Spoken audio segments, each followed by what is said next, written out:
No, that's a really good question. We should figure that out. Talking about TV. Yeah. Do you know what? On the road. It goes really up. To the Paris and. I don't know, where is that? Never always months ago. If not, we could always do the other one, the one on lower. I have your presentation. And yours is too long. I lost it.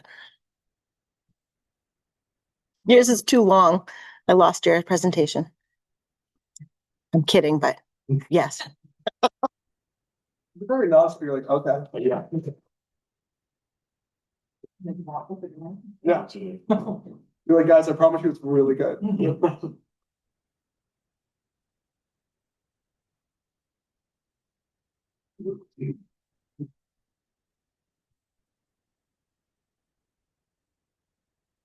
Which one do we want to do first? He's gonna go first. Okay. We don't have it.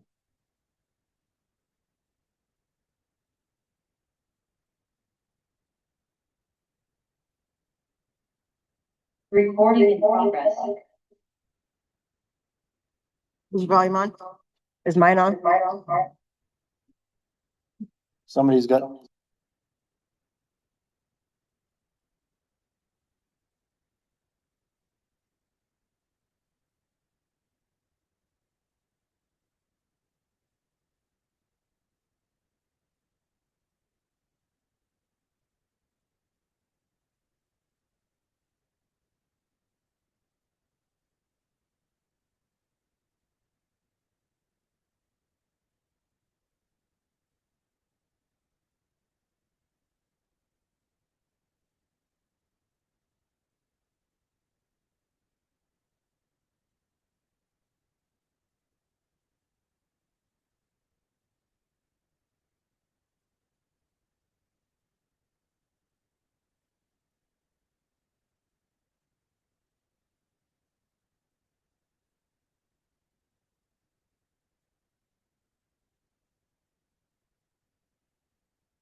John, can I just get a confirmation you can hear me? Wave or something? You're muted. You're muted, John. Yeah, I know. I got two spooked speakers with a different mute button. So yes, I can hear you loud and clear, Miller. Great, thank you.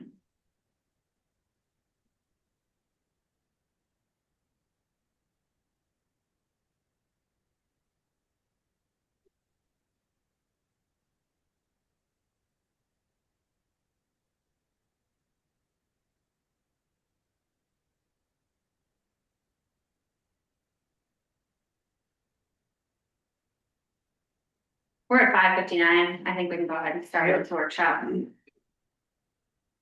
All right, so we're here tonight. What is this, our third budget workshop?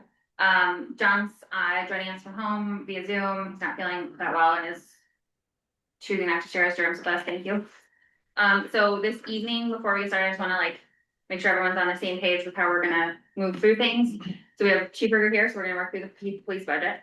We have Suzanne here, so we're gonna work through the relevant budget for Suzanne. The top of my brain right now, but we're gonna work through that stuff. Just an option for the council. I think it would be important for us to work through the entire budget, try to get through everything that we can, ideally today, with the hopes of Tuesday being any changes we want to make, any suggestions, any proposals, etc. So we can kind of have gotten through the entire thing, stepped away for a few days, and then have a dedicated discussion on Tuesday about any changes or proposals that anyone would like to make. Anyone have questions, concerns about that approach? So, I mean, I've gone through it myself personally, line by line, made my notes line by line. I didn't intend on doing that as a group, more so writing up a summary of what I would suggest, and then I'm not We have a sure. responsibility to go through it as a group, though, for the public. We have a responsibility to go through the whole thing. Yeah, of course. So you wanna go like line by line for every department? Just like we have with the public works and the other budget. Okay, so not Going like through. stopping on each line and, No, like Okay. literally just like, okay, now we're on the transfer station budget. They'll summarize kind of the changes. If we have questions, we can answer questions and okay, that's what I'm thinking. so you're proposing today is the, police communications then as well as every other department Mhm. that we have not gone over. That we powered through. And just from past experience, we've gone, like at that point, we have already gone through the majority of the big ones. The other ones typically don't take that long, but we can take however long we need. My thought is just to power through, get through the entirety of the budget in one session today, and then we can focus our discussion on Tuesday. Whatever changes we like. And then with the goal of just reminding everyone at the time when we talked about on Tuesday, that we do need to have kind of stacked hands, all be in agreement on a final budget. Ideally by the end of our workshop on Tuesday, to give staff enough time to prepare us for the deadlines we need to hit starting at our council meeting on the 24th. Right, so ideally, it would be nice to have, if we're looking at different options, I can put those together so that we can look at those and decide on the options on Tuesday. Yes, and I think then another thing that if anyone has anything top of mind this evening, like scenarios or options that we'd like to ask the staff to present to us, I think tonight would be a great opportunity to ask that of the staff and then they can bring that back to us Tuesday. Perfect. Cool. All right. Thank you for that. We can go ahead and get started. We're gonna start with police department 140-1450. And I'll let you guys start wherever you want to start. All right, so the police department budget. At this particular point, if you look at it, it's. Gonna be 140-1450 police department. The budget on, as it's written today, and submitted under my direction. The chief has asked for 2 additional officers. I did not include them at this particular point. They're on a side note on the budget. I want to make it known, it's not that I don't support those positions. I do support those positions. We need those positions, but I also realize too, we only have so much money to spend on the budget. And sorry about the question on that. So the request from the chief for the additional 2 officers, is that the red 302,000? Correct. Okay, so that's in the department request, but then you removed it from the financial. Right. So with that, you'd see an 84,000, the current budget, what we're asking for is an $84,000 change. 29 operating, that would change for. He would need an additional 300 and. Yeah. $302,000 for 2 offices roughly, give or take a few pennies. And again, it's not that I don't support that, I do support it, because there are many times we only have 1 police officer on duty, and. If you go into a domestic on the back roads of Emery's Bridge Road or any other road in this town by yourself at 2 o'clock in the morning. That's a dangerous situation. However, the chief understands that we also have budget needs, so we've kind of crafted this system. Has it outside the current budget, I'll ask the chief to present to the council why you want those positions. And that we do support them, I just can't financially I didn't financially put them in. With that, I'll turn it over to Chief Rogoff. Microphone.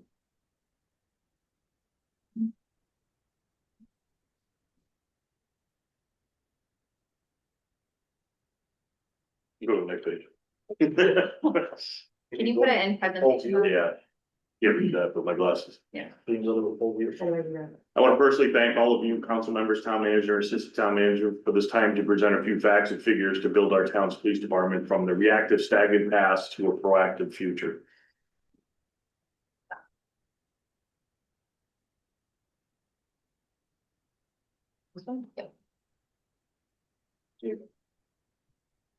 In the past, we've discussed the need for more police officers for the town of South Berwick.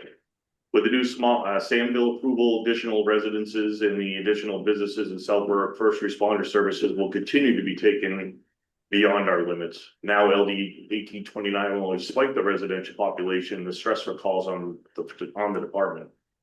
The town has been and still is a host for many functions like Strawberry Festival, Pumpkin Man runs, in September, holiday parades, and a host of many other runs and bike rides throughout the town.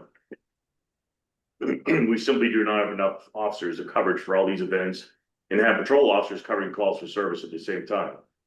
Some of the events are paid for by the town, like Strawberry Festival, where we cannot ask outside agencies to assist us in those special functions. This leaves the all-day event primarily on the police department that is now low in numbers. In 23, 24, and 25, we are not able to cover all the crosswalks at Strawberry Festival and had to make an executive decision to forego those crosswalks for lack of manpower. Really dark. I started here in 1997 and there were 8 officers with a town population of approximately 6,186 residents. During that time, there were 3 cops grants and actual 5 police officers and approximately 7 reserve officers. Now in 2026, the town residency is exceeding 8,000 residents, and the police department over 27 years has increased to 12 officers. And that was only because it was the deal made when dispatch services were moved to Sanford RCC in 2018. And then in 2023, we added 2 additional officers.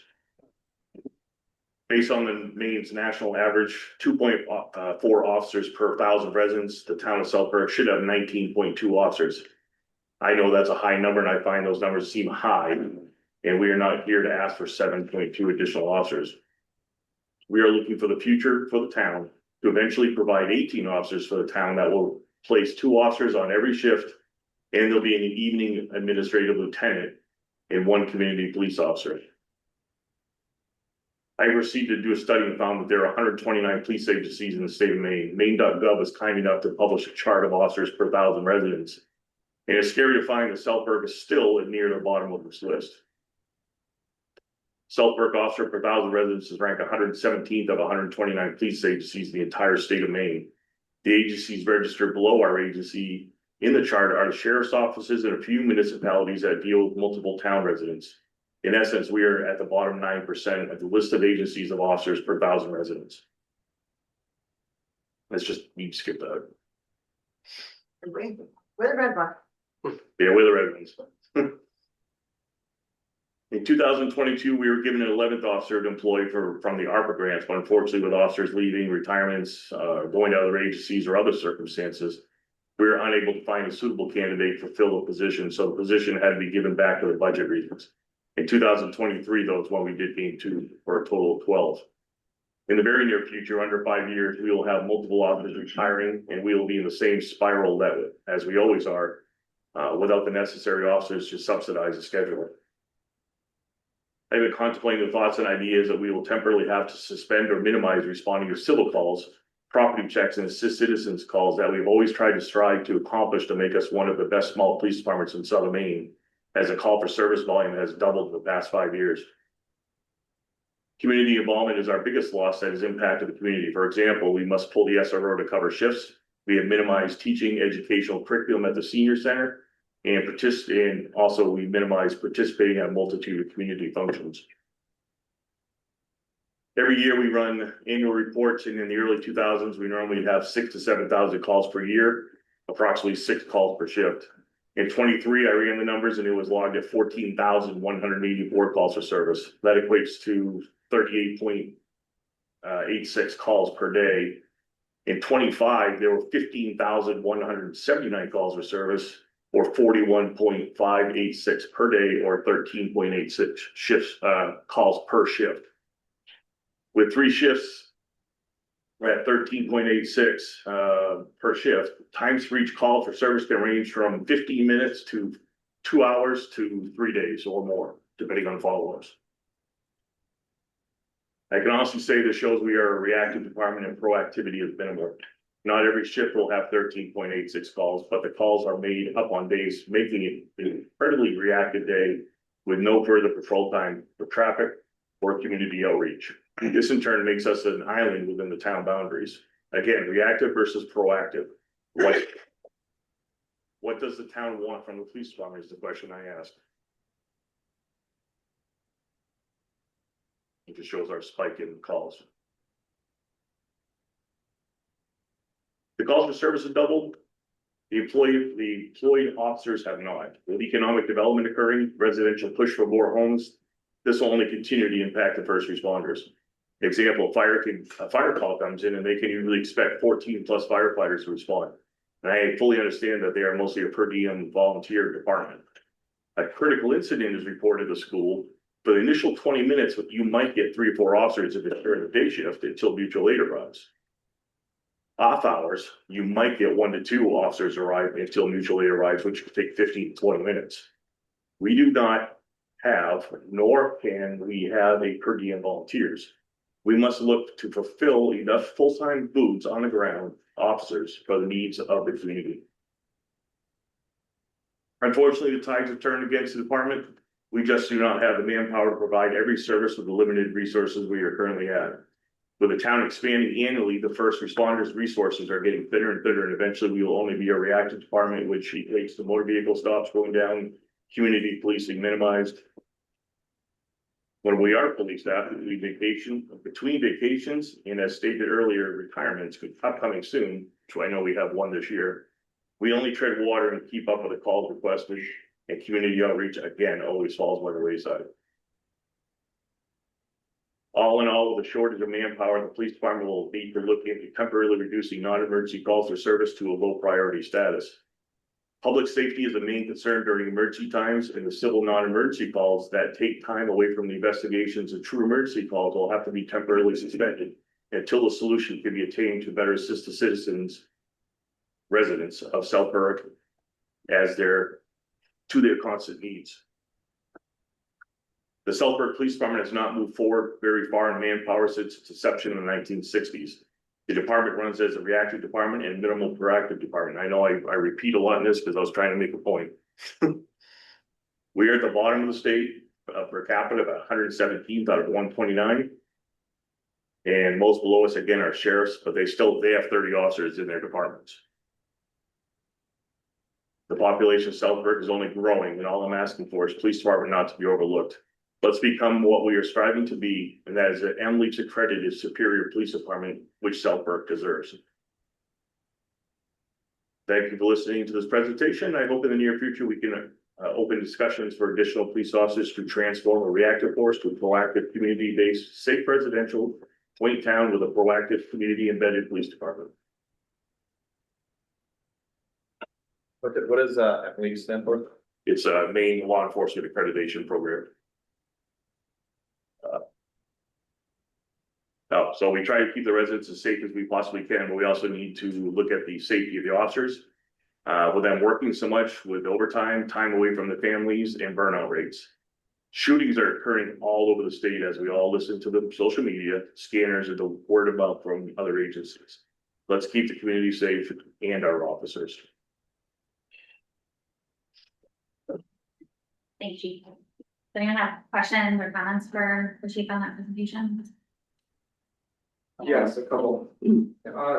Jen, could you go back to the slide that went over, that equated 2.4 officers per 1,000?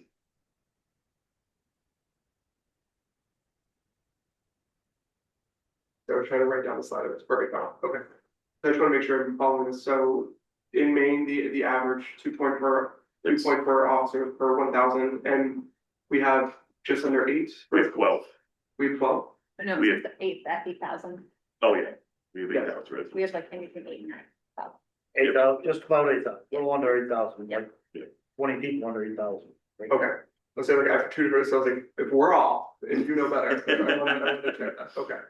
So then with the 8,000, it'd be 16.8 based on these numbers here. With 10 full-time and 5 part-time, we're not too far off. We don't have 5 part-time.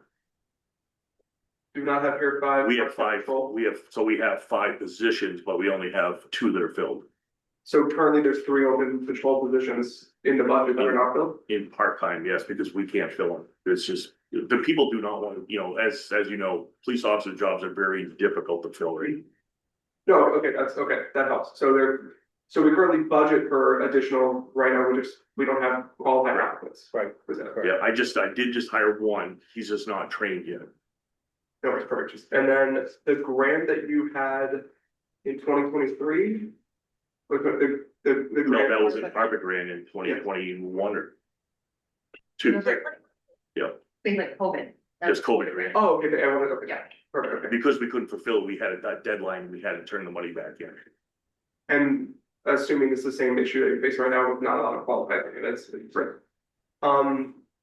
Okay. Alright, so. Chief, what is the like lead time when you identify a candidate? What's the lead time to get them to be a productive officer? So if they are literally off the street, green as green can be, you're The talking, microphone close to him. if they're green, if they're coming off the street, never been trained before, you're looking at 18 weeks of the Maine Criminal Justice Academy plus another 12 weeks of field training. And then prior to that, you've got a minimum of 2 months of getting them ready between PT test and the psychological exam. And they have to also do a polygraph test as well, plus a full background from us, which could take several weeks to do. Just long lead times, you It's- can people. We figure about 9, it's usually, we figure 9 to 10 months to get someone through. Can I have one follow-up to that? Yes, please. I know our fire department, we talked about this, they cover the cost of training, does the police department do the same? Yes. So we have to, when they go to the academy, we pay for everything and all their equipment. So. May I? Sure. So one of the issues that we face is when we have to send a police officer, a police cadet to the academy for how long, 18 weeks? Yes, We still have to cover the overtime for that open position while he's up there, so we're paying him to go to school. Staffing his uniforms, and then we still gotta pay someone back pay down here to fill that open position. Correct? correct. You guys have questions? So Chief, so what, are you familiar with the Elliott and and both Berwicks, Burke North and regular Berwick? What their staffing levels are at? You know their numbers per 1,000 So- compared to ours? So right now Berwick is equal to where we're at, North Berwick is equal to where we're at, with a smaller Berwick has about the same population we do. Right. North Berwick has a lower population and Elliott has a lower population and they have 2 officers less than we do. Okay. But from what I understand, did put in the budgets for more officers in each one of those towns. Maybe not North Berwick, but I know Berwick and Elliott did. Have we ever shared police officers with other towns? We can't, our jurisdiction allows us to stay in South Berwick unless we have an MOU, because we do not have statewide jurisdiction. So we can't have hire somebody and share with another town? No. Unless we have a memorandum of understanding. Well, the memorandum of understanding allows that agency, you have to have a post of one agency. You can have a full-time that works at one agency, work part-time in another agency, you can do that. All right. But you can't share a full-time spot, no. Thanks. Yeah. The opposite, the metrics sort of. I have a question about what it is. So the state. 2.4 officers per 1,000. So that's just employed officers, That's full-time police. full-time Per officers. 1,000 residents. So how does that equate to a metric of officers on? You know what I mean? So in our case, if we had 18 officers, it'd be 2 on every shift. And then we'd have a administrator at the evening shift, so the plan is eventually down the road is going to be put an administrator on during the evening shifts, so there's an admin there. But he then will take care of all of the scheduling, approving reports, approving trash reports. And that's gonna open up our patrol sergeants to actually get back on the road and actually, be able to supervise the patrol guys out on the road. So at 2.4, well. I guess at 18, we would be in that 2.4 per 1,000 range. Yes. And it will And cover it would be generally speaking, 2 office. During 2 of the, I don't know how many shifts are in a day, 2 or 3. So during 2 of the 3 shifts, there would be 3 people. Staff at the police department, or 2 officers or 3? 2 officers per shift, so there will Yeah. be some overlap, so you'll have more officers on during those times. Yeah, Which will equate to, now we can get into more traffic stops, we can get into community outreach. And that's what we really need to do as a police department for this town. and right now. During some shifts, we are 1 person Like right now, we are and. Like currently. currently, Okay. I had another question about the RMS software. I'm not familiar with it, obviously. Is that a local software, or is this like some state database that you enter stuff into, and what constitutes a call? Like if you pull over a car, is that considered a call? that's a call, yeah, everything that we do is logged as a call. So, you know, property checks, calls for service as going into a domestic situation that requires a call number. You know, every time we get dispatched to a call, dispatch center logs it into what they call the CAD system. And that documents everything that we do. So is a traffic stop a call? Yes, Okay. Is there any additional, more detailed information on the separation of traffic stops within those call volumes versus those that come through dispatch? Because I think that would be an interesting metric to look at to more specifically see whether the additional calls are being generated by traffic stops, which are, you know, relate to more something other than a citizen need. And I don't know if that's, you know what I'm saying? I know exactly what you're saying. So I'd be interested to see what that chart looks like, because I noticed here, you note that in the slide is 2023, it was 14,184 calls. And 2024 was only 99,173, and in 2025 we're back at 15,159.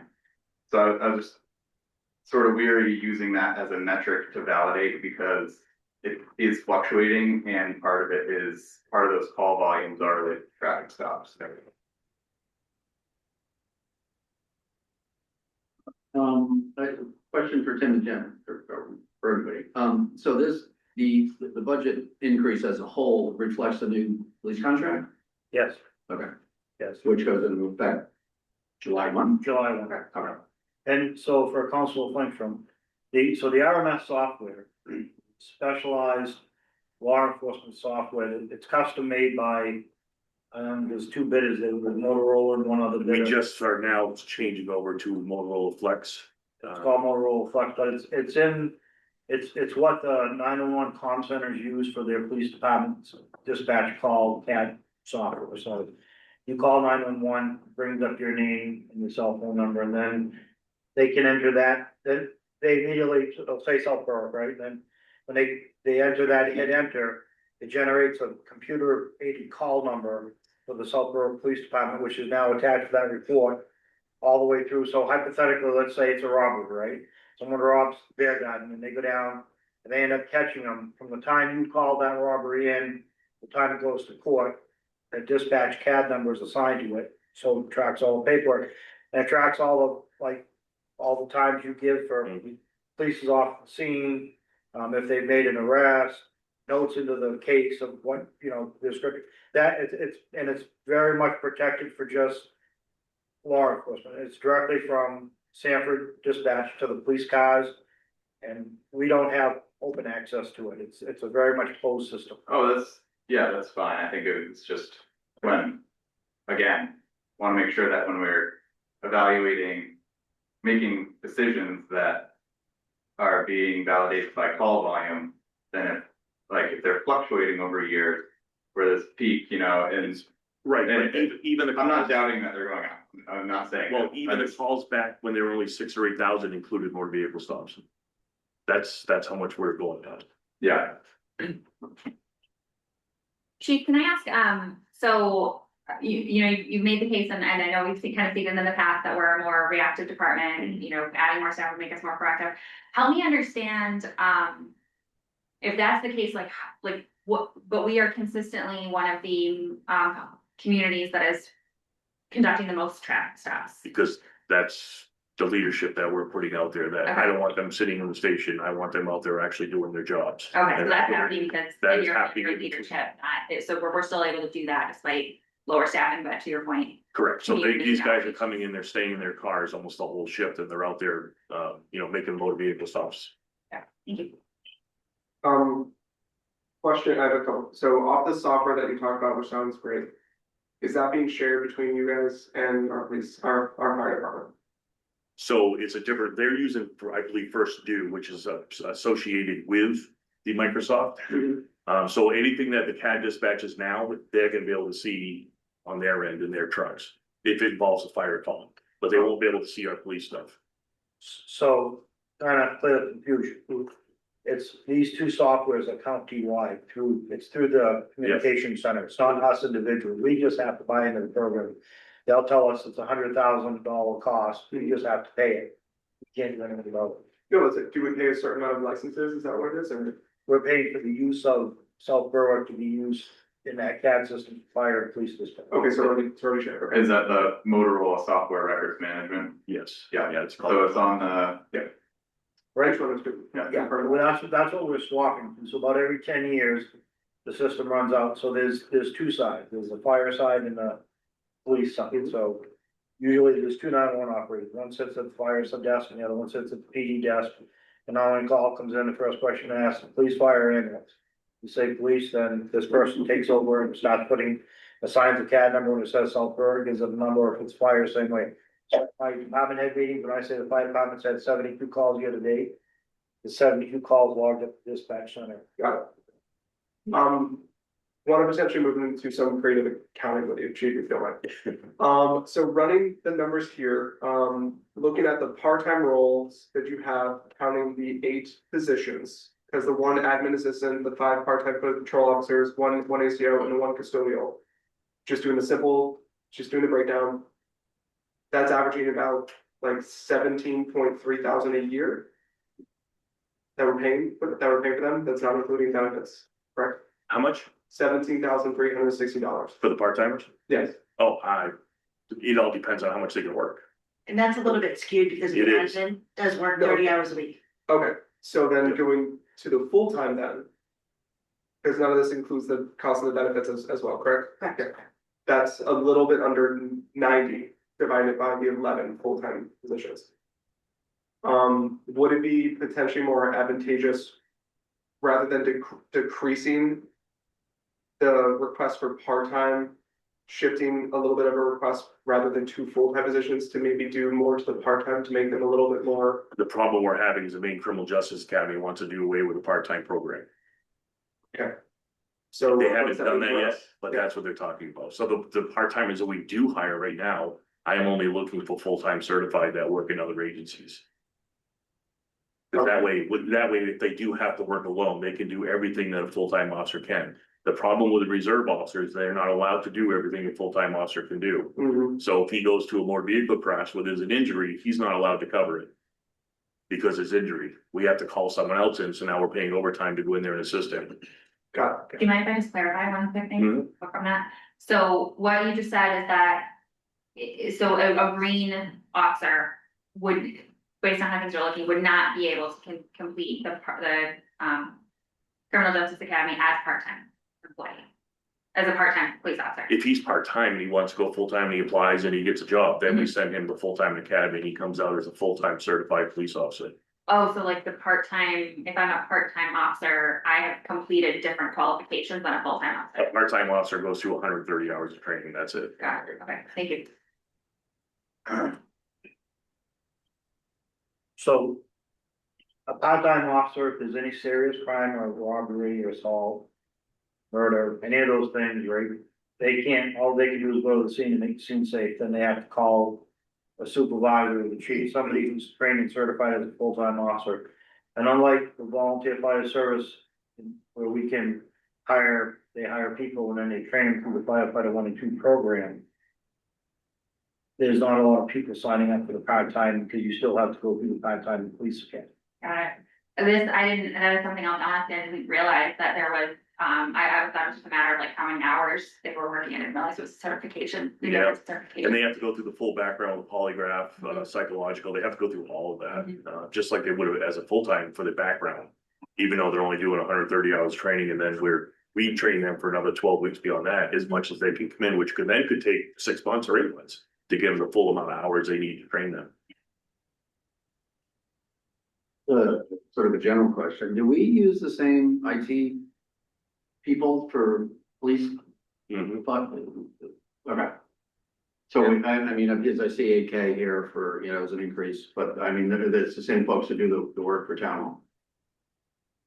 There's similar agreement, or at least when we get the AP warrants. And correct me if I'm wrong, John, town hall, police department and fire department each have separate agreements with Stellar members. That's correct. Library. Which is something I've been meaning to bring up at some point in this process. John, do you have any questions? Just wanna make sure we're counting for you. You might, Okay, but you gotta come with another microphone. We can't hear you. Yes. How about now? There. Okay. No, this is why I wanted the chief here for Paul, and Sam and Joel. I know what he was looking for. We have the presentation the last couple of years.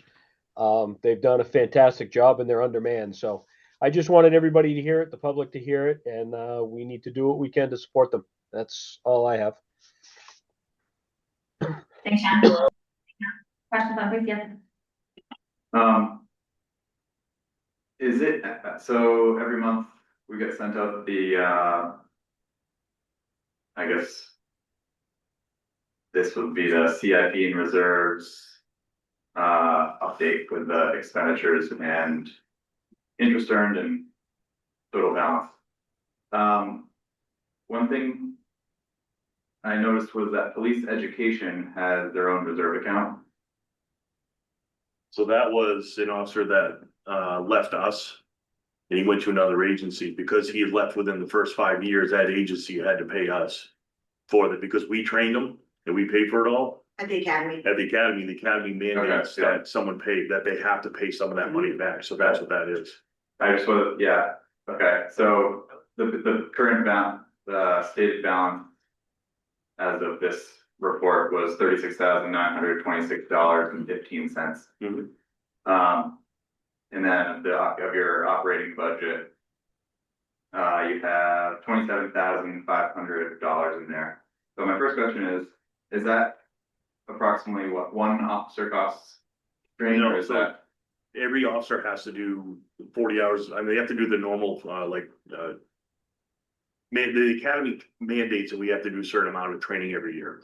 So that's where that budget comes from. Okay, That other budget that's in CIP is I come out when I get a new officer that I have to train, I pull it from that. okay, so this one, okay, that makes sense. This is continuing education of the current. Correct. All right, gotcha. Any other questions on police from anybody? On operating, no, I have a question on the capital reserves and intentions for next fiscal year based on what's proposed. Does it make sense for us to have, can we have that conversation about police CIP now? Sure. So Jen and whoever has it, point us to the right page to get us to that, so we can take advantage of the chief's time. It's gonna be in your CIP packet and it's the one. This one in. I will put it on the screen for on. Oh, cool, thank you. 3333350. That was fine.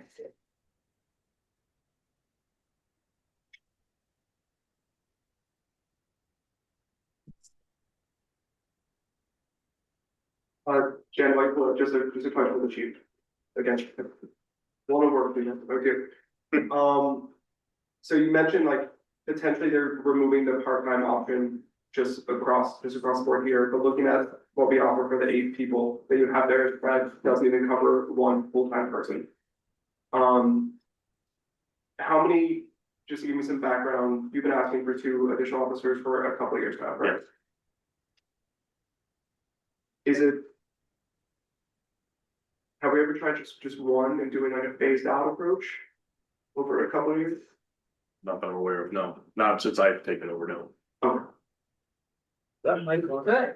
I mean, I think it's fair to say chief, at least for the last many years, I think it's been a standing request. Like, if for at least an officer or 2 standing request for, Years. My goal is I'm going to keep asking for that Yeah, until we get to exactly. our goal, so, um, yeah. we did. That's fair. And I think, yeah, I fully expected the ask again this year. We did add a detective at one point a few years ago. We have a detective sergeant now. Yeah, yes. that was, but that's just background for everybody. Okay, so we're back at CIP, so, we're gonna. Can I just, one question? Yeah. So have you been always asking for 2, or do you ask for 1 or 2, or it's always been forgotten? Even numbers. Yes. You know, you always go for 2, if you get 1, you're good. But I could get it. Okay, so police equipment, 330-3350 CIP, that's what we're at. Correct. Okay, so. Would it be helpful to have Jen walk us through this, or do you just wanna start in with what your questions? So I need to orient themselves to the stuff. Okay. With the police equipment CIP, typically we have an ongoing, keeping the fleet updated. So we buy a new police car, every year. We typically either buy one or lease it, depending on how much money is in the CIP. Usually it's buy, lease, buy, lease. All goes well. But this year we also have the $28,560 Motorola software, which is above and beyond what we normally would pay through here. So, we had to add that in there as well. So anything you want to add, Chief? No, I think you've got it right up there. Sam, what was your question? So when we, I know you got that Tahoe this year, that they saw on the streets a couple months ago. What did that, purchasing process look like? As far as, How do you go about? so so normally what we do is I'll call around to 3 different dealerships and I'll ask them what their prices are for a police package. Which is just a basic police car without any of the lights, anything else like that. Then we take it to, once we settle on a vehicle, we go up and we purchase that vehicle, then it goes over to Nevo and then it gets outfitted. With all the lights and the cages and radios and everything else, so. So a $55,000 purchase doesn't come before town council to evaluate, whether the decision is the correct one. Historically, no, that's not been, And then similarly, obviously, Evo is a different situation because it's maybe not sole source, but I think it was around $25,000 for the lighting package or something like that. It's right around 34, because you gotta pay, so yeah, you're right, the Devo is about 23,000. But then you have to add in your radio, which is 5,000, a camera system's another 6,000. An MDT, which is a computer in the vehicles, another $6,600. You have to start adding all that up in there as well. Yeah. And in your summary on this, so the summary that we got on the back, it sort of lays that out a little bit. Yes. So the overall asset of the police car is close to $100,000. Yes. That is purchased without sort of review by the town council. I think we have every opportunity to implement new processes, and if you'd like to propose some changes to our procurement process, I think that's totally on. Oh, no, I don't think it needs to change. It's in there already, but I just wanted to make note that that is part of the existing purchasing policy requires that, so we should just pay attention to that. I thought we put it in front of you last year. If I misstated that, call me out on it. You did. Tim, you have, and Perry has, purchase and lease agreements for the police cruisers come before us. I thought we did. We don't have authorization to do them by Yeah, not that kind of dollar. ourselves. But I do think though, I think maybe Sam, what you're getting at is like the 3 bid kind of deal. Like, I don't recall seeing, we considered a Tahoe and a Yukon and whatever. No, we And just I don't know if that's what you're want getting final. at. Yeah, just in general, the formal bidding process of putting an RFP out to the streets in public. Obviously, there's dealers that, you know, you could advise, hey, we have an RFP out. You know, collecting them, whatever is necessary in terms of opening up the bids in public, if that's the level that's required. And then, you know, performing the evaluations and making a determination more publicly and, for the purchasing policy.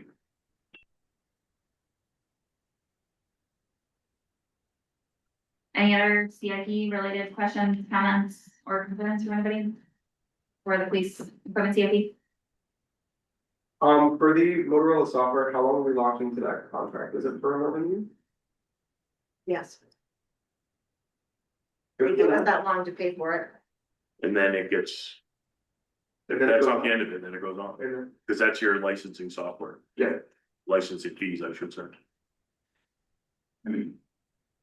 All right, do we have anything else, police department, related to discuss this evening? I don't think we need to come to any consensus or anything on the two positions or anything this evening, we can discuss that Tuesday, but, last chance, police department. Anyway. All right, thank you, chief, for being here, you're welcome to stay, you're welcome to leave. Okay, so now tell us which budget we're gonna switch to with Suzanne, thanks for being here. She did put together a PowerPoint that we can start with before. This is in, Administration order. yeah, it's happened. Stapled on together, I think she's under there, that's great. So we're looking at, The administrator. yeah, 110-1160 administration, Just go back one. where we're starting. Jen, go back one more. Yeah, 1160 administration, she shows up in. Yes, communication special. So which 50% would be paid for by the. so this is the remaining. Yeah, what we see in the budget, it's that. So just for everyone who's listening, what was just stated, so we're on 110-1160 administration, and we were just talking about how this is the department that Suzanne is relevant for Suzanne Esposito to be here this evening. And 50% of the additional funds for her will be funded by the TIP, and that's included into, like, baked into the numbers that we're seeing here, is that 50% being pulled off. All right, where would you like to start? Sorry, baked in meaning this, what's shown on the operating budget represents 50% of the cost. Yes, Okay. because we're assuming the other 50 will come with it. I would just, so, what we've done is we started with Suzanne with the remaining money that we had from part-time planner position. We were able to lucky enough to get her, so she came and introduced, she had municipal communications experience. So we brought her on as the contract communication specialist. She's done a great job. We're certainly thankful for that. We met and looked at every possible way that we could utilize her the best and being fiscally conservative at the same time and accomplishing our goals. And after we met, we talked and came up with an option of a contract communication specialist. With DeCarlo, we negotiated, they were able to figure out that we could use 50% of the budget line, 50% of the salary in that TIF. These are 32.5. So I wanted Suzanne to come tonight and kind of give a brief overview of what she's working on, what she'll do, what the benefits will be of having her. So I'll turn it over to you. Thank you. Hello, can you hear me okay? Um, And then, Yeah, yeah, just make sure you're like. They get right up to it. right up to it. Thank you guys for having me tonight and giving me a little bit of time to talk about communications. I've been on board here since November. It's been a lot of discovery, a lot of meeting counselors, meeting staff members, meeting other orgs, figuring out what people do, how it all works together, what some of those gaps might be, and ways we can improve it and enhance it as we go. So you can switch to the next slide. Thank you. So I'm Suzanne. I'm a communications director, formerly from Kittery. That's where I spent most of my time doing communications. I work in marketing, community relations, strategic messaging, social media. writing, editing, proofing, the whole shebang. And I really focus my work on building long-term systems, making sure information's clear and accessible, and sort of translating it from that heavy municipal speak that some residents don't always connect with, and breaking it down a little bit so it's a bit more digestible. If you wanna advance. Thank you. So we've done a lot in 4 months already. We have really transformed the social media. I'm sure some of you have seen some of the stuff we've been putting out.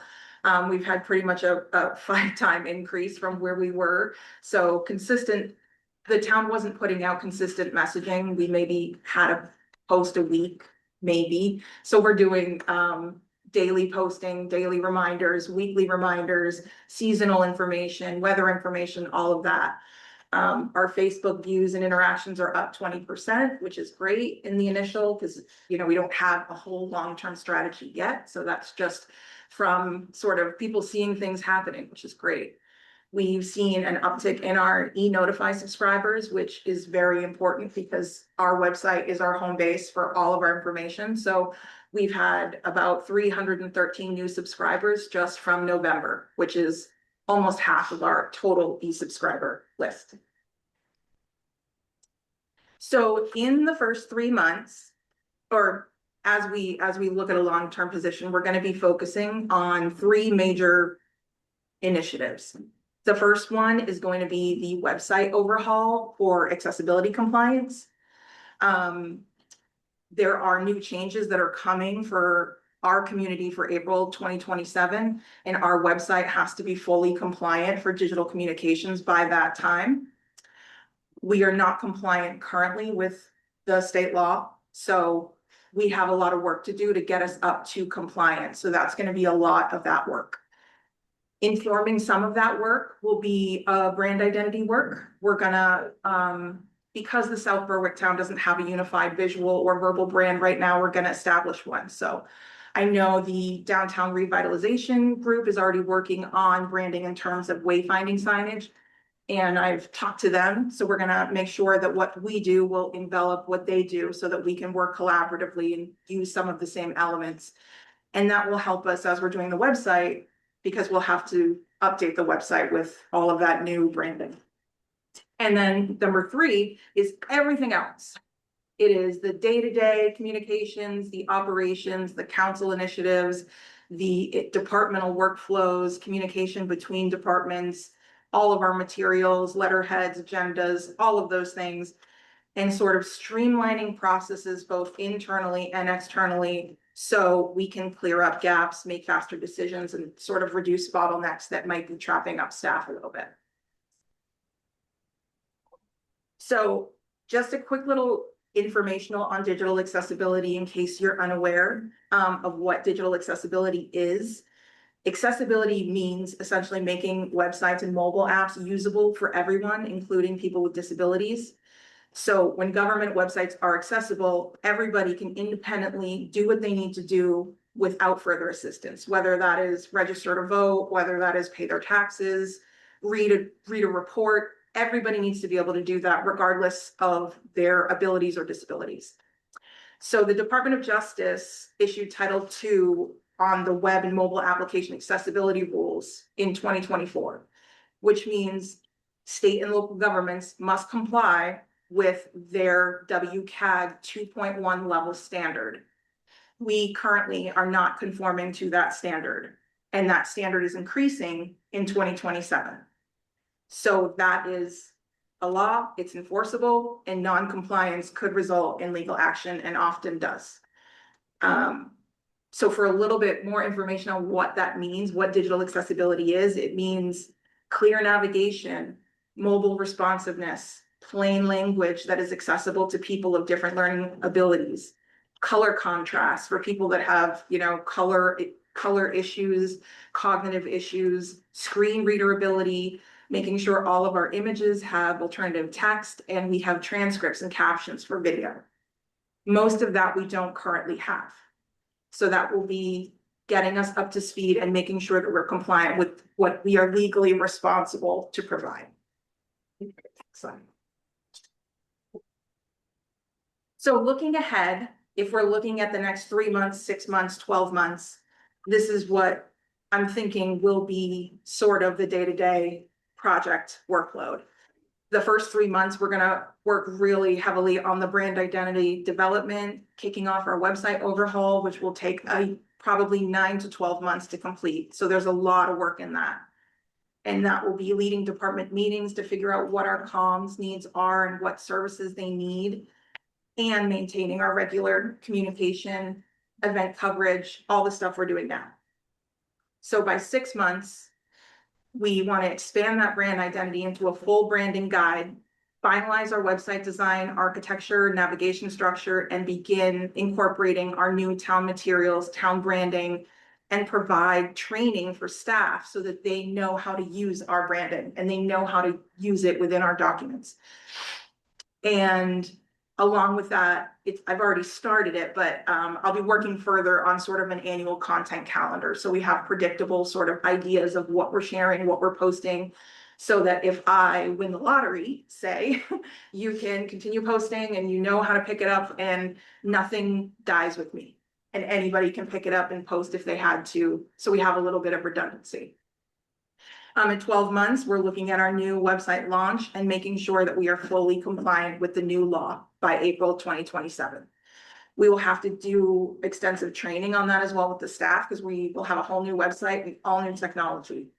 And beyond that, some of the things that I would like to establish are working towards an emergency comms framework. You know, there is emergency framework right now, but not with a communications person in the mix. So getting that sort of in the mix. And developing sort of our media relations strategy of how we're going to work with some of the entities around us and try to get more coverage of things and bring more people in to work here and develop and all that good stuff. So those are on my list as well for the first 12 months. And why any of this matters at all. It matters a lot. We see with more information, more access to information, clearer information, that residents are more apt to stay engaged. When they can understand it, when they can digest it, they show up to more meetings, they're more incentivized to participate because it doesn't feel as far away from them. It doesn't feel like someone else is making all the decisions because they know more of what's going on. I think we will reduce a lot of staff burden because right now our staff is lean and they are wearing a lot of hats. So taking some of this off of their plate and streamlining some of these processes will free them up to do more of what they need to do. On top of that, when we have a more engaged resident base, everything becomes simpler, whether it's budget approvals, projects, policy changes. When people understand the why of why you're doing it, they are more bought in, their skin in the game, and it's a smoother buy-in when you have to make large scale decisions. So we have already started on this work. We are cranking on just about every one of these categories, from social media to website improvements to process improvements. And we would love to keep the momentum going and keep it evolving. So I really appreciate your time tonight and would love to answer any questions that you have. Thank you very much. Anyone want to first? Yes. Okay. First off, I just want to say thank you for all the posting that you have been doing. I think I feel like it's a huge change. Lots more information going out there, which is great. Just one question about the websites that you're updating. You listed a couple. Would it be under the purview of this position to update all the websites under all the groups that report to town council and town hall, like police department and fire department? Would that also kind of fall into this or no? So more than likely, we will establish a social media policy, more so for the users of it, and we would establish who from each department has access to the website. Generally, more people should be managing the website right now than are. Generally, you need someone from each department to have access so that you don't have the bottlenecks. I would like to know exactly who those people are, identify who they are, make sure they have the proper training, branding, all of that stuff. And then I will be here to help police, fire, everybody else if they need it. And for the big stuff, I will help them, but everyday things, they will probably be handling the majority of their own. library's handling their own right now, rec is handling their own. So I think I will help more on the sort of webmastering of it all. In the big strategic changes, I would probably handle, but if they need to update their website with a new their hour change for the day, they can do that. Perfect. And then the last one, is the goal of the new website coming up, cause I know you.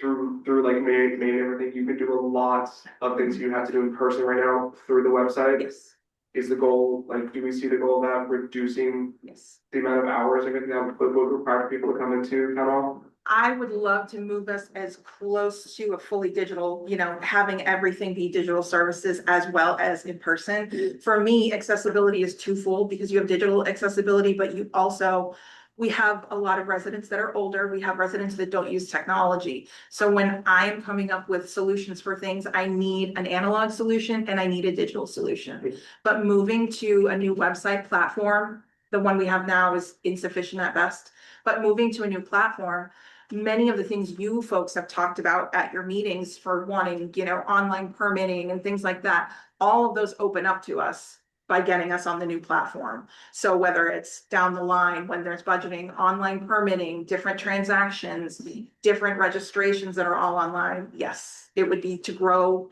there and starting with getting the good foundation of a website that is more than a digital filing cabinet sort of vibe is what I'm getting. Suzanne, have you been in, so on the digital accessibility, issue? I mean, I know there was a bunch of money sent from the federal government to Maine to deal with that. It's through the Maine Connectivity Authority. My old agency actually was doing a number of different projects related to that. I'm just wondering, I guess I'm just encouraging you to contact them and see if there would be any sort of external funding Absolutely. to help us try to do that, because I mean, I think that was like a major push. Yeah. From the federal government to the state government, and Maine got a bunch of money to do that, so. Right now, towns that have a larger population than ours, they have to get up to date on WCAG 2.2 this year. So people are scrambling right now. All of the website companies are pretty inundated with updating everybody's websites for accessibility. So that's another reason where a lot of things are trending out timeline wise, because everybody is looking for money. So I will look into that. Thank you. I guess the other question, maybe this is more sort of planning stuff or long term, but we talked about a digital newsletter Yes, rather than our yes, sort of yep. paper copy we hand out at the transfer station and in front of Tim's office. Yeah, that didn't exist before we got here, just so you know. Yeah. And it is online, it's not like. It is so online. easy to find, Right. but it's And I there. did make it digital, Right. so that you can download it as, you That's can nice. see it, All but right. yes. I mean, and I have no idea what the volume of that is or whether people are signing up for it. I do, I don't know what's involved with trying to get that out to the public. We go through a couple hundred at the transfer station, like each month and put them on.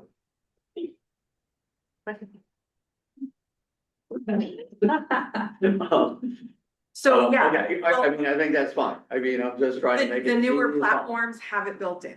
So it would be more what you're thinking, as in it would email an actual newsletter, similar to the library. They're using a different one, but similar to that, where it would be an actual newsletter and not sort of the older version that we're using now. But yes, that is in one of the platforms that we're looking at. That's built in. All right, thank you. Yes, thank you, Paul.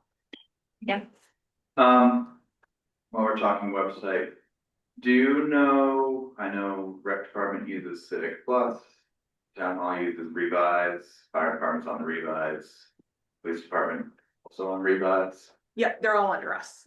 How, as far as existing contracts and costs, where have and what entities you envision? How do you envision this procurement process for the next website? Because I assume you're talking about similar municipal. Yep. Municipal focused website. Yep. Vendors. Which is the only way to go, really, because none of the communities around us are using anything but municipal website services. Because of the safety, because of the security. So there really aren't many. It's Revise and it's Civic Plus around here. And unfortunately, Revise has proven that they are not willing to provide very good services. We are on legacy technology. We are being told we have things we don't have. We are being told we have services and features that don't work. And I'm speaking to the VP of the company, so it's not as though I'm talking to a low-level salesperson. Our entire website went down the other day. They did not even contact us. I had to let them know that they had an entire outage for their entire platform. And then they never let us know that it came back up. And that's entire police, fire, us, rec, library. So we're waiting, you know, they're supposed to give us a quote as well, but I don't know when we will get that because they're not very quick in turning things around, but Is the website hosted on premise? I don't think so. I don't believe so. No, Revise hosts it with their servers because that's what went down. It was the CMSC Okay. server. So it sounds like Civic Plus was also on that, the rec.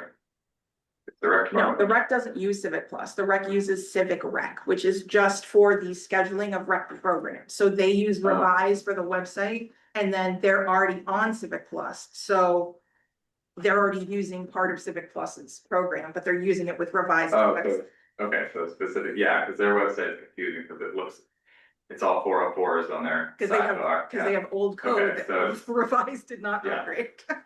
yeah. Okay, so have we developed an RFP, and I know this is sort of related to budget, because Mhm. have we developed an RFP to put out there related to this project and identified the goals like you were mentioning here, so that, I think what I'm getting at is, I see a lot of Facebook posts and stuff, and I'm sort of wondering if we haven't given you enough direction or insight into what maybe the town council wants the communication to look like for the town and where the efforts of your work should be focused. And on similar vein, how the revitalization advisory committee is currently reviewing branding guideline proposals from companies that have submitted for branding guidelines, so if Not there's. for, they're doing wayfinding signage, so they're not There's- townwide. I think there's two, I think there's one for branding and wayfinding. But we're not using the town branding through them. They're doing So- wayfinding signage. So we're You gonna should- use their wayfinding signage in the town branding, but they're not, I mean, they're not. It's out there, I'm telling you. They are, That's fine, yeah, I'm just so telling I you. was- Sorry, can we I just not speak over each other? Can we Yeah. let one person speak at a time so people on the phone can? Go speak? ahead. I would advise that you communicate with DeCarlo about the actual branding and the Yeah. color palettes and Well, stuff we're like gonna that. decide that for the town. With the town is going to decide what the branding is. That was my presentation is, that's what I would do. I would envelop what they've already worked on and use some of the colors that they're working on. But when Roxanne and I communicated with looking at that wayfinding signage, there were two colors. And it was for signage. It wasn't an overall brand. And I haven't received any more communication about that. So where I'm at is, I would love to use what they have, build on that and add to it so that our bigger town brand, we start to have a logo, we have full colors, we have a reason as to why we have those. We are using similar fonts, whether I don't know if they've locked in their fonts or not, but we've talked about them briefly. But this will inform the website because I can't use just the wayfinding signage to inform everything on the website. I need more than that, For sure, you know? So my goal would be in the communications that I've received from the staff is that these are things that we want to work towards, is the branding and the website for the accessibility, and they sort of are happening at the same time. That's why it's like gotcha. 2 for 1, do them at the same time, and then you don't have to separate them into different sort of bucket projects. But I also haven't gotten any input from the council as to what they want for communication. So if there are those things, I would love to know what they are so that I can respond and the town can sort of advertise and publicize more of what the council is actually working on. Because that's sort of a piece that we're missing right now is we don't really have recaps. We don't have check-ins of what was talked about. So if you missed the meeting and you couldn't watch it because the audio didn't work, you don't know what happened. And so we need ways to give people information or highlights, and if someone writes a letter about 1829, or if, you know, someone brings something forward, call those things out, and we're not doing that right now. So that is part of that work. But that communication has to come from you as well, is, you know, giving me that feedback of what you would like. Yeah, I could be misinterpreting my understanding was there was a couple RFPs out there for wayfinding as well as some branding, but I could be mistaken. And So maybe- I would just suggest following up with DeCarlo, just to Yeah. check in on that, because I know yesterday at their meeting, they did start to review some proposals related to it, so. Okay. Will do. Any other questions for Suzanne? Yeah, I do have one, just as an old timer, so do we deal with like print media anymore, I mean? I do, Yeah, but not, print media. Like a newspaper? Yeah, but I didn't understand because I know, I didn't understand. Yeah, I'm sorry, because, we don't have any.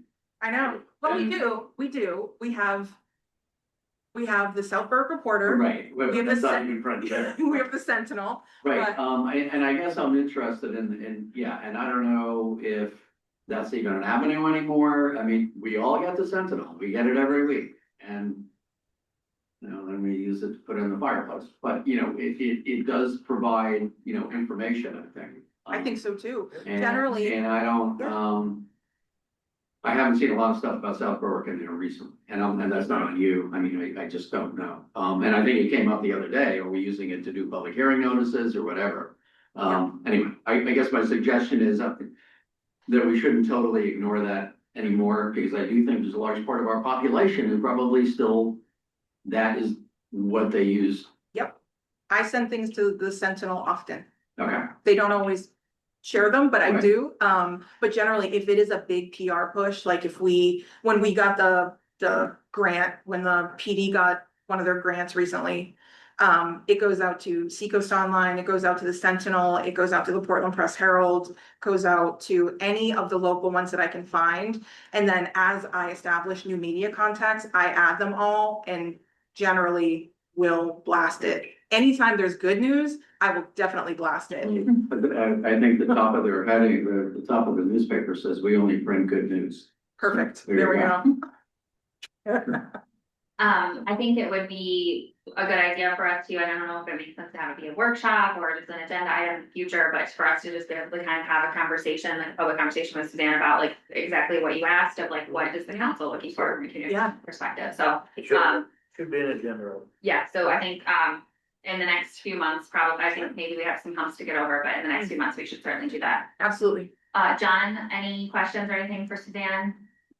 Sorry to catch you off guard, I just wanna make sure I'm, Nope, I'm all set. Thank you. alright, cool.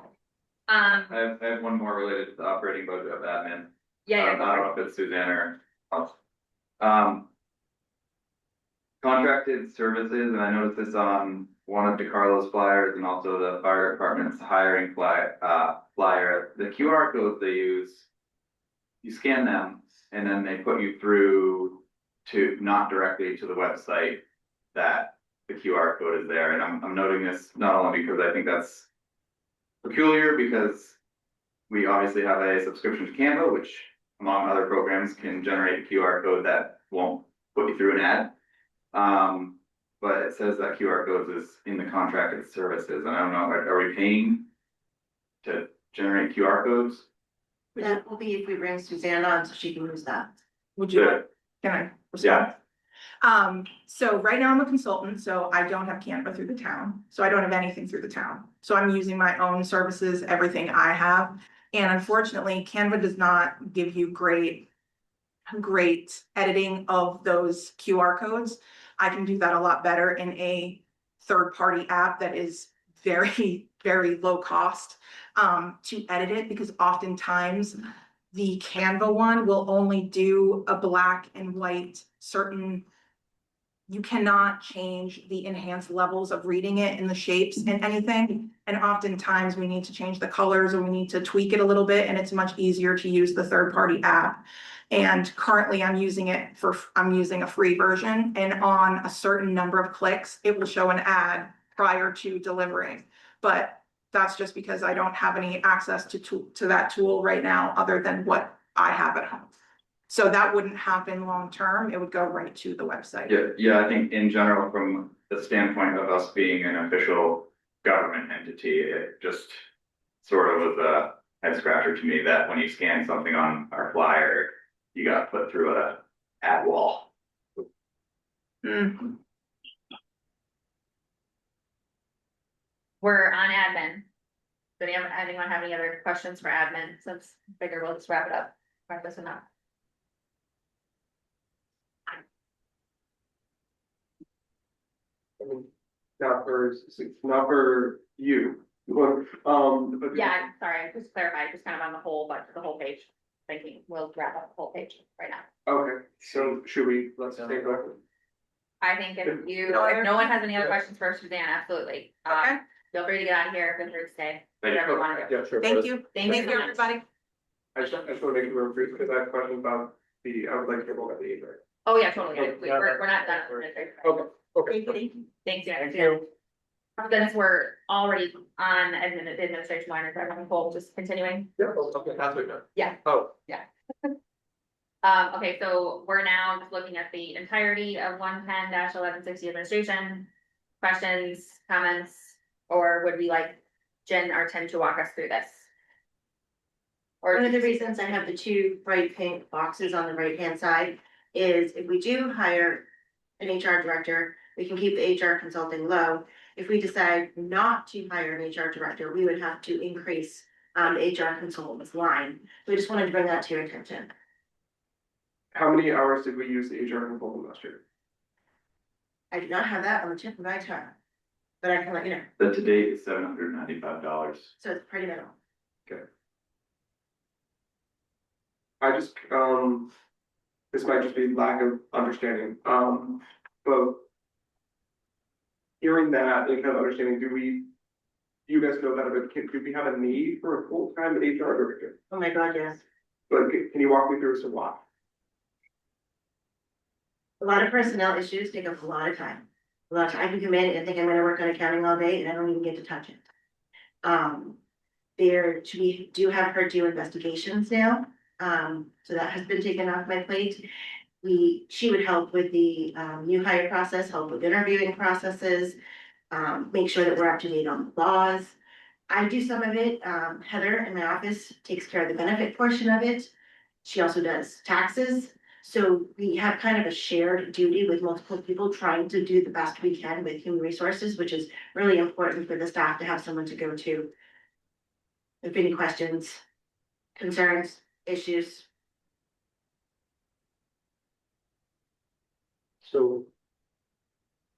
So Heather is, how many hours a week is Heather? She's 32 right now. And her, I mean, would you consider that more sort of financial than HR or? So I guess I'm trying to get a sense of who is the primary HR person. I would say me. Yeah, it's Jen, and then, Okay, so Jen oversees my statute and policy, oversees HR. Which HR inclusive to both hiring practices, disciplinary action practices, up-to-date employee wage information, all the federal requirements, all those things. Heather does basically, she does two services. She does taxes and sends out the tax notices and files them. And she does the HR, mostly all the HR paperwork, the input for, when you come on board, your retirement, insurance, all that stuff. She does all that paperwork right now. And then we have made PERS, and we have FMLA and short-term disability. We have the new paid family medical leave act coming in May. All of those different programs, she takes care of all that administrative paperwork right now. Payroll. The What's that? payroll is Linda. Payroll is limited. So So, the onboarding and all the benefits and any use of benefits for like short-term disability, paid family medical leave. That's through Linda? Let's do Heather. Linda does payroll every week and does the accounts payable check run every week.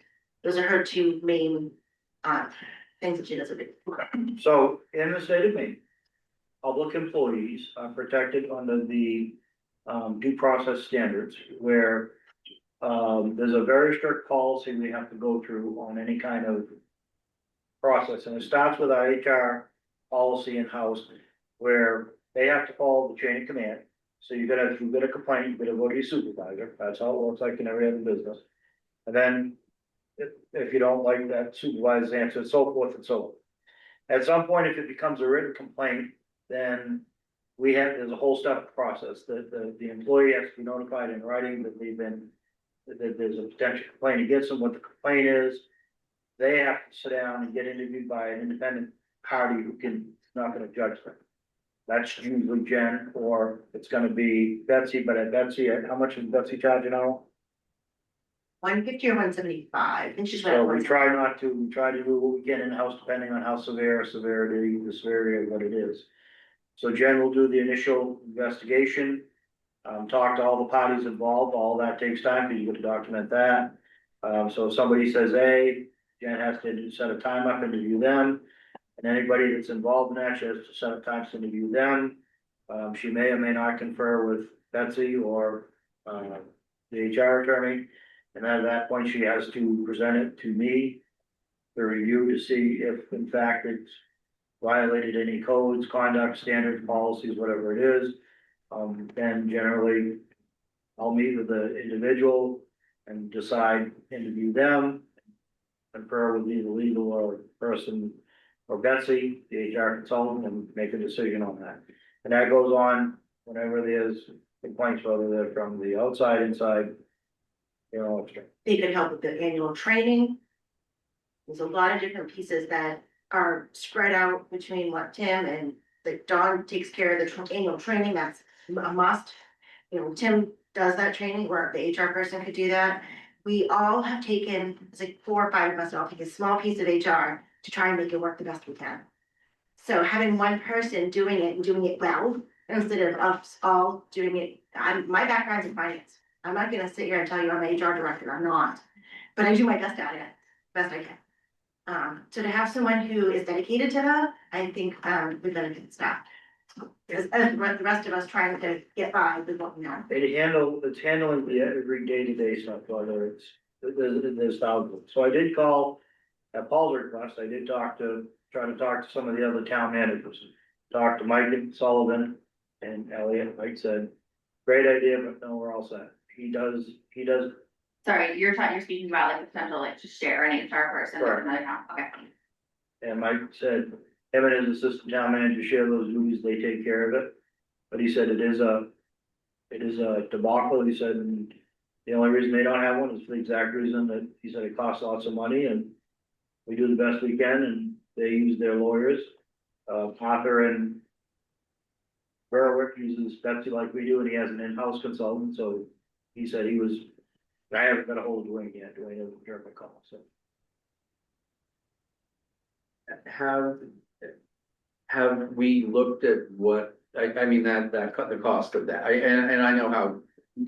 It would be much easier to have somebody in-house, but I do wonder, the overall budget, like what. Having somebody on call, like an HR consultant, like similar to what, I don't know whether, who did you say did that? Her name is Betsy Olson, she's our She's HR an- consultant. She's an What HR. the relative cost of that would be and whether that would be sufficient. So Paul, hopping on that, one thing I was curious about this, because obviously the full-time person, and I'm not saying there's not enough full-time work to do, but right now with Betsy charging $150 an hour, that is like, for 100 hours, that's $15,000. Is there enough with the people here for open enrollments, issues that might come up, potential trainings? 100 hours, like that feels, I feel like that feels like enough. I think, Joel, that, that there is that paperwork side of things. It sounds like we're talking about the grievance process of HR and personnel issues being a point that takes up a lot of two of your time versus what sounds like Heather Stanley is doing from an HR perspective, which is more compliance paperwork. Is Is that accurate? Benefits compliance, Benefits and getting compliance. people their benefits when they need them. More So simple. we do have someone on staff for the non-personnel human resources tasks. And then, and correct me if I'm wrong, I'm trying to, and then for personnel related issues, that would be right now, Jen. And all the interviews, like I am on a lot of interviews, so it takes up a lot of time. Interviews for new hires, If that's important as a manager to be a part of. I guess what I'm getting at is if we. First, this is my personal opinion, if we have a consultant on board, if we, you know, put some.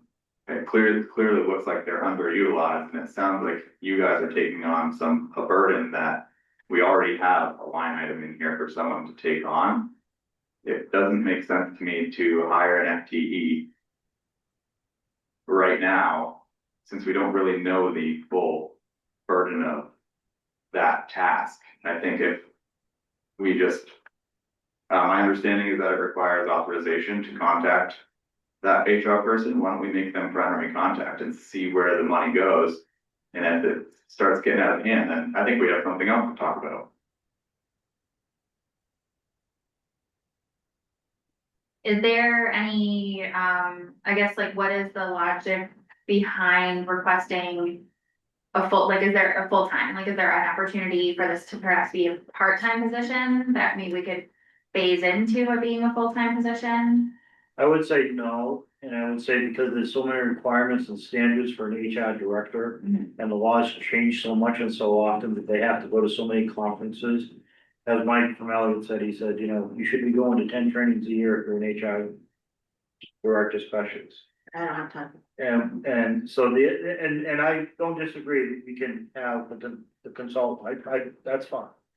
We can have that as a first contact. The only issue we've had with the consultant, I'll be honest with you, is she's hard to get a hold of, and once we do get a hold of her, she's very busy. She lives in Falmouth, Yarmouth. And, you know, 2 or 3 times that we needed her to come, we felt it was very important to come down for an employee interview. She couldn't make it, she had to do it by Zoom. That's fine.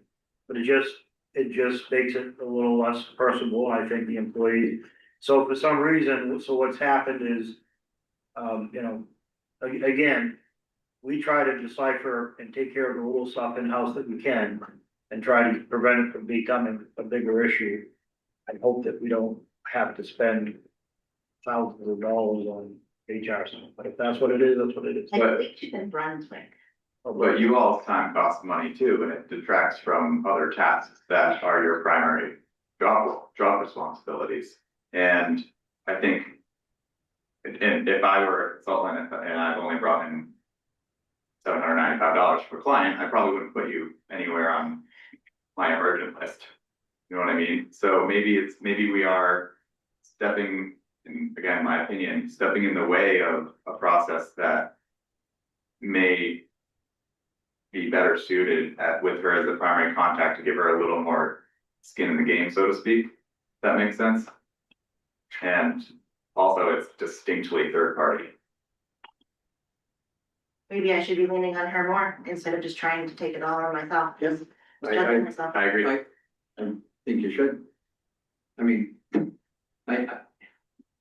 as somebody who did HR for a long time and didn't know anything about it, it's a really uncomfortable situation. It- And it's not fun, and it's actually pretty bad, so. Yeah. I would not be somebody, if you came back next year and said, well, we spend, you know, $50,000 on HR this year. You know, because we had to, I mean, I'd be okay with that. But, anyway, that's my own feeling. You all had mentioned, okay, if we don't go with the full-time director, then we're gonna have to add more to the consulting line item, right? There's this trade-off. If we, it's hypothetical, if we were to slash the full-time HR director altogether, what is your suggestion for how much we're increasing that consulting, that HR services line item? If I can lean on her for a lot more, I would probably want to do more than the 10,000 that we have. Oh, yeah. That's I was gonna suggest 15. I mean, we had 15 and 24, 25 was what our actual was. And that was, I think that there were a number of things kind of going on during that period of time that I know we We utilized have it for, but And then if we're talking about Jen, you sort of like consciously taking on less and pushing more to her, Mhm. like, I don't know, I'm sort of feeling like maybe more like 20,000 makes sense. Yeah. There, I mean, that's still a reduction on this entire account if we get rid of the HR director. Is she 150 or 175? Which 175? I think she just went up to 175 this past January. Yeah. Do I have it in this 150? No, then it's 150 that she changed it. Okay, so for, if we did 20,000, that gives you 133 hours. I mean, Play around with. There's also, I would actually suggest it be more, but. yeah, I was leaning towards, One in my invest, opinion, to 25 to 30. one investigation, one employee investigation can take 20-25 hours. Oh, yeah, no, I know. And, you know, at that rate, we'll, and if we give her, you know, if we say, okay, just reach out to Betsy as needed. I agree, I think we're gonna need 25 or 30,000 to be close to that account without overrunning that budget. It seems like we kind of have consensus, consensus is maybe our first moment of change in consensus for the budget. So what number would you like to put in there? I'm hearing 30, I'd say 30. I'd say 30. 30. Is that a consensus? 30 sounds good. yeah, 30. okay. John, are you good with, are you following us? I'm good with 30. Cool, great. Thank you. Okay, so. No. I'm to not be good clear- with employees contacting her without going through management, but I'm good with 30. Okay. So we're talking about getting rid of the, full-time 100,000, we're gonna get rid of that and instead bring the HR services line item up to 30,000 for 26-27. Okay. Anything else on administration? Do we want to talk about the communications specialist or do we want to save? Yep. Yes. Let's do it over here. Yeah, sure. I personally think that, it, for the next year, it should remain a contract position. It's my opinion.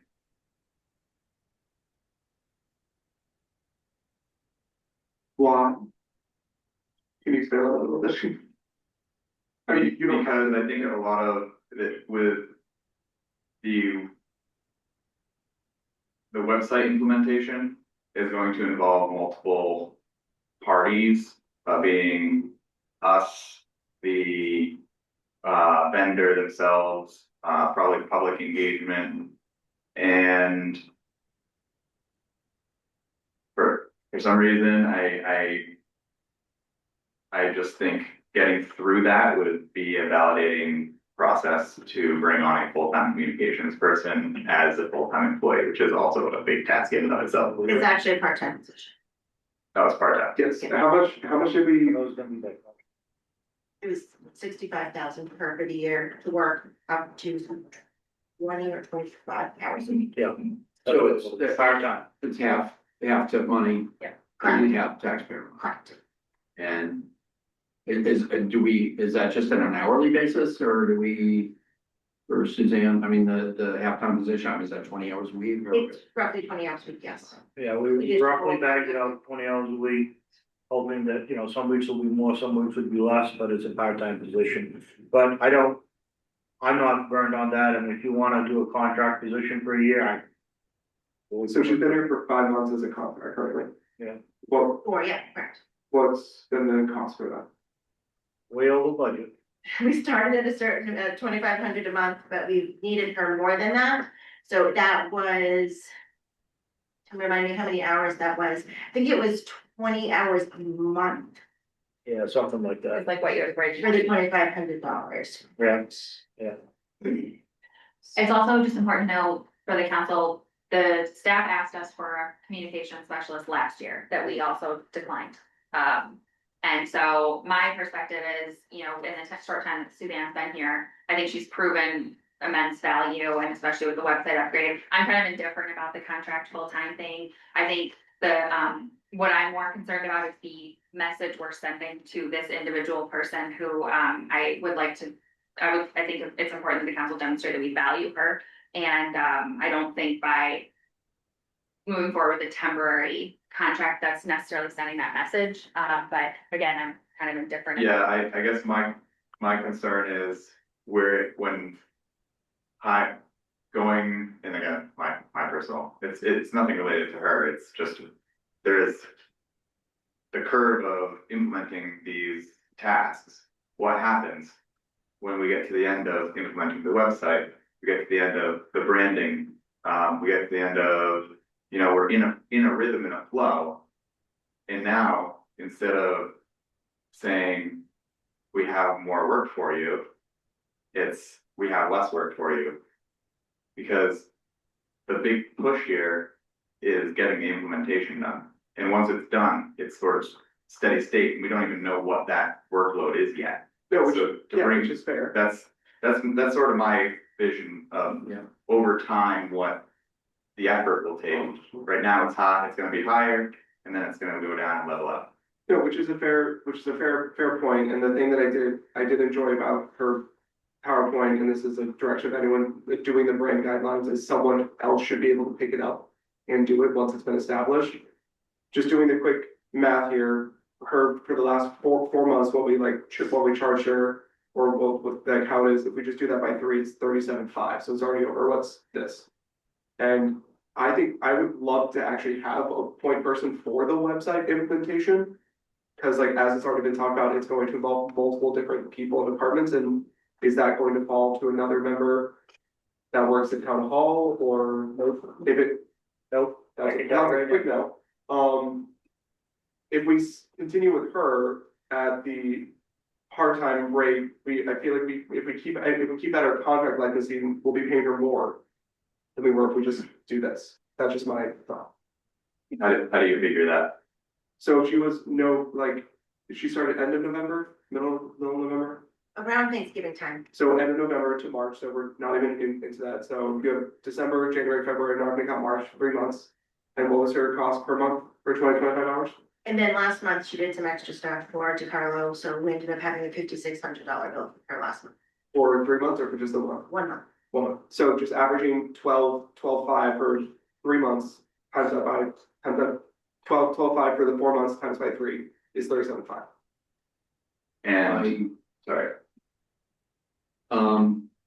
Tim and Jen may recall, I'm sort of the one, they asked me when I was working part-time for the town to do some research on this whole position. Which I did. And this is not, I mean, towns throughout southern Maine have full-time communications. Berwick has 2, or they have a whole department. And you see it on their website every day. Every day. And, you know, so I hear what Sam's saying. I don't think the workload would go down. I think it would be. I think we can always find something for her to do. It would just, the workload would get shifted. Yeah. The priority right now is should be the website. Right. And don't forget, along with the website, while that's going on, all of the DeCarlo stuff's going, all the downtown revitalization stuff's going. All the budget stuff's still going on. Traffic lights are coming. And traffic light, and all that stuff still has to get out there, so on top of the website, she's just not gonna be doing the website. So, we had talked about her doing full-time, and she didn't wanna do that right now, because she's still got her consulting business. Then we talked about part-time versus a contractor, and she said, as a contractor, I'm going to give you a rate that's locked in. And you are no different than any other contract people, right? That's it. You come in the list where you get in. And if it's above this, it's that. As a part-time employee, I have some dedication to you. I'm gonna make sure that I give, extra stuff and, little extra things I can do to help. But as a contractor, so we decided to submit it as a part-time employee with that amount of money. Try it for a year and then come back and visit and see where the successes or failures are. And try to improve it next year however we can. That's where we're in. John's got his hands up. Thank you, John. Yeah. So I just want to remind everybody that every sitting councilor that's here right now and in the past, we've all run at candidates night and others is the one thing we want from the town is better communication. It's the one thing we've all said we need is better communication to the public. So we've proven with the time she's been here, our website's better, the communication's better, and people have seen it. So understanding there's a cost, but are we gonna stop what we've all said we want to have happen? Because again, I said it every time I went to candidates night. Mallory, I stood next to you and we both said it. Communication is key. We need to get it out there. She seems to be all over this. She had a great presentation. I'm willing to take the heat on this one to get a communications director to get us not into the future, but at least into the present, because we are not even close. Thank you. I want to express, I don't have opposition to having a communications person. Okay, Yeah, I mean, I'm fine with the way this is right now. okay. On the part-time versus contract topic, what is that? Can I get a consensus from people as to reference here? I guess on the budget sheet, it ought to be clarified that it's part-time, not full-time. Because that does affect benefit implications if I'm not mistaken, correct? Yes, we'll do. Yeah, but then the numbers we're seeing are based on part-time. So just a note in the comments for sure. So consensus from the council, part-time or contracted? Part-time. Whatever works best. No, Paul. Paul, Jane, Yeah, What is it? part-time or contracted for your brother? Part-time is fine. Okay, John, Part-time. Sam, No opinion. part-time it is. All right, so based on that discussion, we're gonna keep 30,500. At least as of right now, this is up for debate. If you want to throw something at us on Tuesday, you can. But based on our conversation today, it sounds like everyone's in agreement. 32,500 for part-time communication specialist. Okay. All right. Any other questions or anything on this budget administration? Okay. That one is done. So we've gotten through the two kind of presentation portions of the evening. So then the goal then is to kind of get through the rest of our budgets. So the rest of the expense budgets is I think where we should start first. Town council is our very first one. So for anyone following along, we're at Department Division 110-1110, Town Council. Before we get started, could I ask Yes. one more clarifying question about what is the opposite line item for that position that will be reduced? I feel like I can't find it on here. For the communications. We're keeping her on part-time then. There is no reduction. Okay, so although she was contracted, she still was up in salaries and wages, This is for, this budget we're looking at will start July 1st. right, and she's being paid currently, so which would be the line Currently, item? she's being paid out of the planning contracted services after Paul became this on the counselor. We had extra funds, so we hired her. Okay, so I just want to reconcile this since it's related. And maybe we can knock something off on 130-1330 planning then.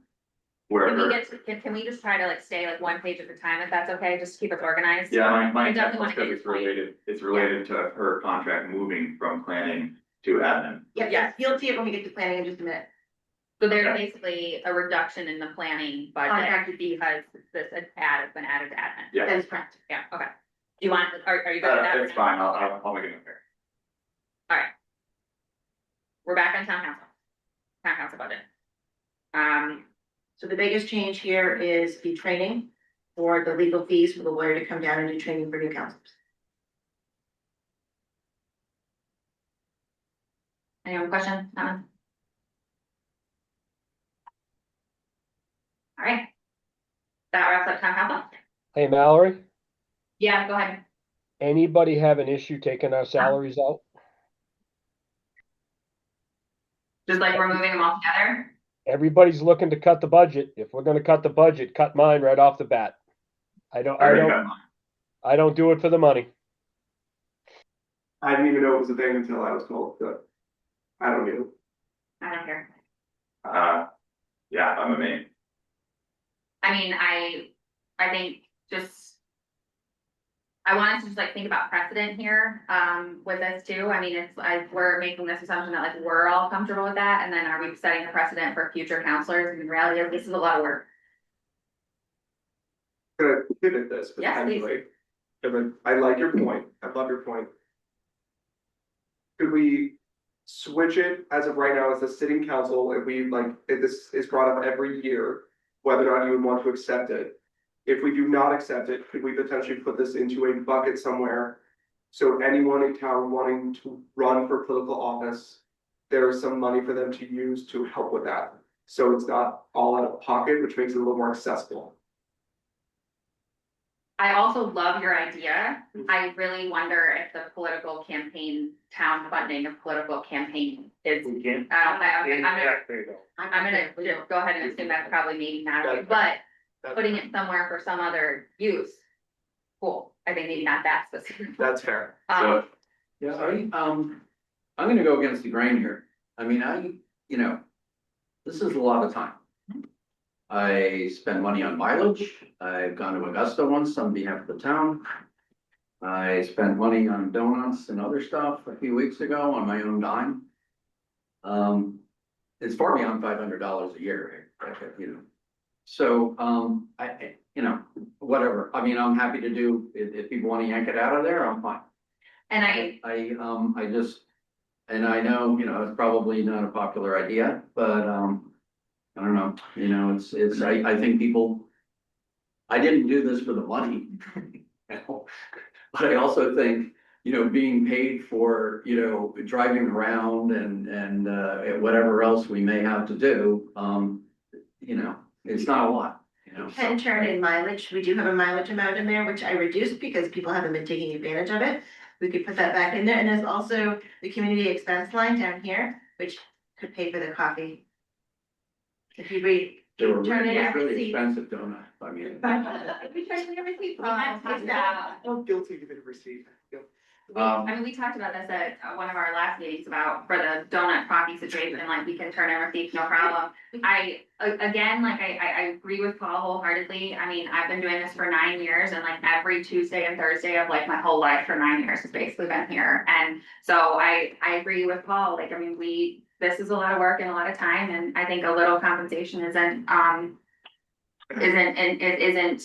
inappropriate. And I also just, this is something that's come up like every year. We talk about this town council thing, maybe not every year, but it's gonna make a significant reduction in budget. Like, maybe we'll be able to give ourselves brownie points and like say, oh, we did the like really proud thing to say we're not gonna collect compensation, but it's not gonna make a big difference for the tax rate.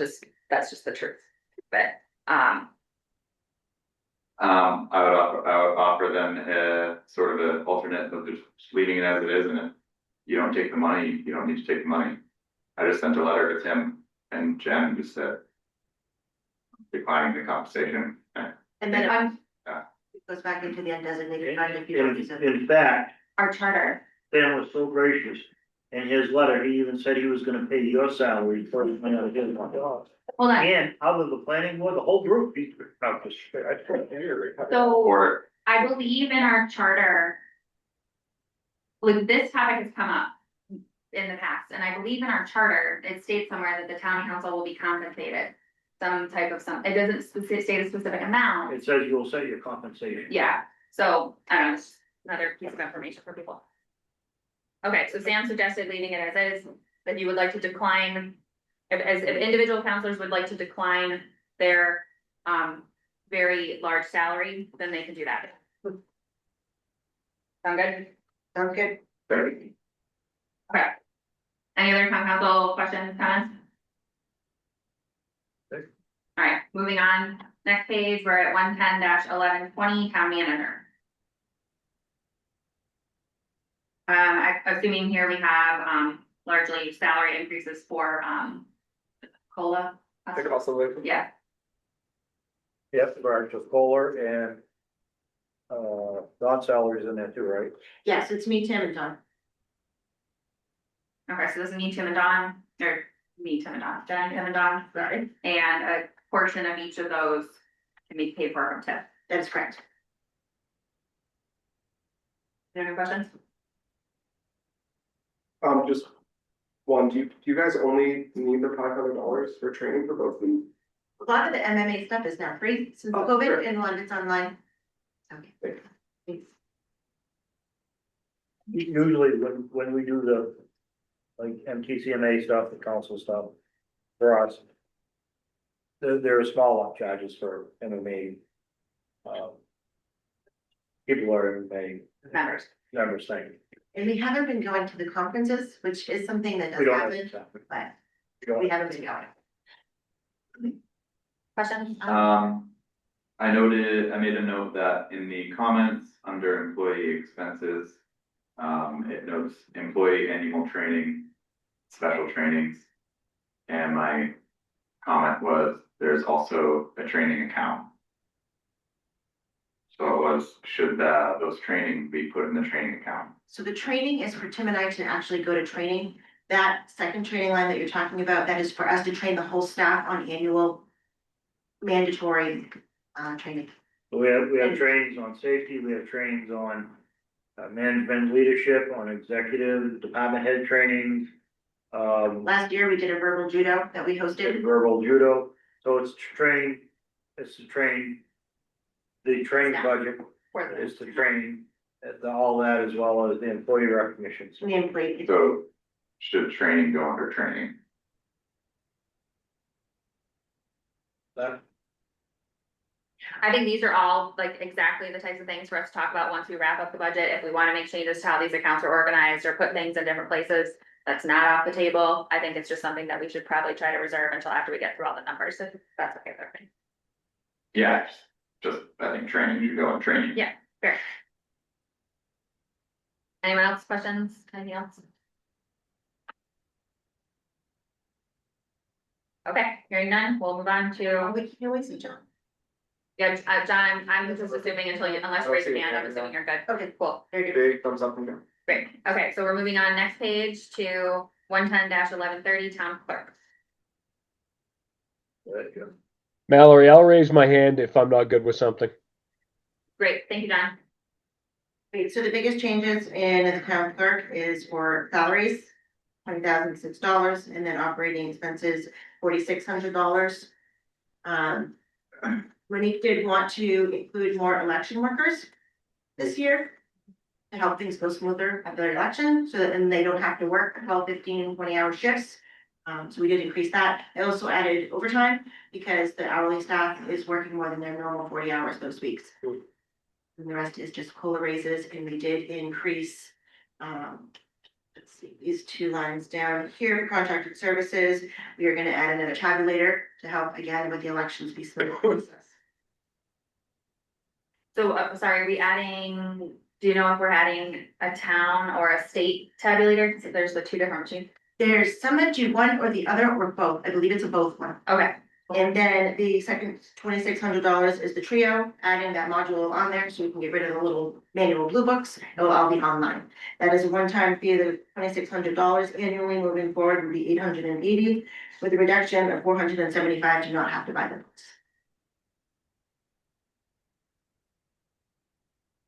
Any questions on that? no, go ahead, you're, So for the part-time elections workers, I made a note, I was looking for some more justification. It's a big jump from the average of the last few years, or the average of the last 2 years when we did. you also can't consider an average because we don't always have a president, we don't have the same number of elections every year.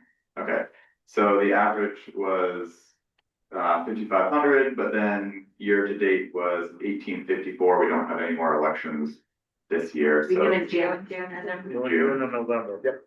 in November. Then, Well, okay, so it's one more election this fiscal year in June. Okay, No. Oh, I see what you're saying. Yeah, for the fiscal year, Yeah. fiscal year. yes. And she did So- know the amount of the election workers in her ask. So we're going current budget at 16,896 up to 28,560. It seems like a big jump for something that, and I think I can go further back here because in this Excel sheet, hold on one second, actually. There we go. Are the part-time wages back in the 2020 fiscal year 18, 19, 20, are those similar uses? We have increased the hours in the clerk's office in the last couple of years. It used to be only open 3 days a week. Now we're open 4 days a week, actually kind of 4.5 for the staff. They do come in and work half days Fridays. So the hours have increased as well. So that changed the buckets of where they're being calculated. Yeah. And then I will just say, like, I worked the entire presidential election this past fall, and we had to rally Public Works. We had to rally like every employee from the town to come to the polls to help with managing people. I worked I took the day off and did not plan, and I worked the entire day. So I am a firm believer that we need more bodies especially for big elections, and this year midterms is certainly gonna be a big one, so. Okay, I was there, Tim was there, all my staff was Everyone, all there. hands are back. And don't forget, we get to do the school election as well. Yeah. School. And Okay. the June election is very Yeah. slow, like less turnout, Yeah. right, for sure for November. Okay. So Monique does want to be able to train the people that are going to be working the election too. And I know that that wasn't a thing in the past. So that would require some additional hours. That will be done the Friday prior to the elections. Thank you. okay, so that would be sort of an additional justification would be that we're adding in a training session for the workers. Okay. Yes. And the main labor rate went up, January first. Minimum employee going up. And I think like, I correct me if I'm wrong, but I think at the last election, I think all of the poll workers were there for the whole day. Yep. For like 7 a.m. to 7 p.m. And No later. or and later even for the and so it's a long day and it's a really long day. Okay. Any other questions on the clerk's budget? I just one clarification, Mallory, if I could, but didn't we also have the polls open longer this year than in the past? I think for the presidential in November, I think we had asked for Cheyenne to open at 6 and she opened at 7. So I think it was open 7 a.m. to 8 p.m. But we're required to be open 12 hours and we have to be open no later than 8 a.m. I believe. Okay. So we did add an extra hour in November for open polls. Thanks. Personally, my always be to open at 6 a.m. and we keep the polls open as long as we possibly can, but. My last question is related to the contracted services line and the machines. Is that line item for the machine the extra machine itself or work related to it? The actual machine and shipping. Should that be put in a capital account? We have to return it back to the state, so it's not ours, Understand. it's just a lease. Okay, gotcha. Okay, anything else, town clerk? All right, moving on. Next, we have 110-1140 finance.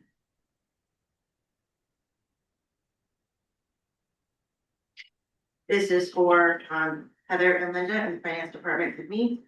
The increases are for their cost of living raises. We did decrease training and travel. Again, most MMA stuff is online. The increase is in contract services. Our audit price does go up a little every year, as well as payroll services with ADP. And so the increase is $8,500, $5,500 of that being salary. And then your full salary is accounted for in the town manager budget. That is correct. Okay, thank you. Questions? So, yeah, I do have a question. Yeah. I just don't, so you have the salary and it says X percentage paid by tip, right? Yes, Is that included in the salary line or has that been removed? that has been removed from the salary. Every time we see a X% paid by tip here, Right, assume that it has been removed, It's the net. that 10% has been removed already. Correct. This is what we have to collect from the taxpayers in the operating budget. and, I think, that probably would be helpful for, and maybe people know that. As an explanation, as we sort of move forward, but. I think it would be a really nice, like, visual, like, when we get to the annual budget meeting, for us to be able to kind of lay out, like, here are all the places in which we are using tip funds, like, and this wouldn't be like part of our overall budget, I think this would be more on the council to like pull together from a presentation standpoint, but just be able to say, okay, included in this budget, we have this position that's being 10% funded by tip, and this position, and and do the math for people to demonstrate that, like, this amount, whatever that sum total would be, easily could be part of this operating budget, but it's not because we made the move to create tip districts and use those funds to offset the tax burden.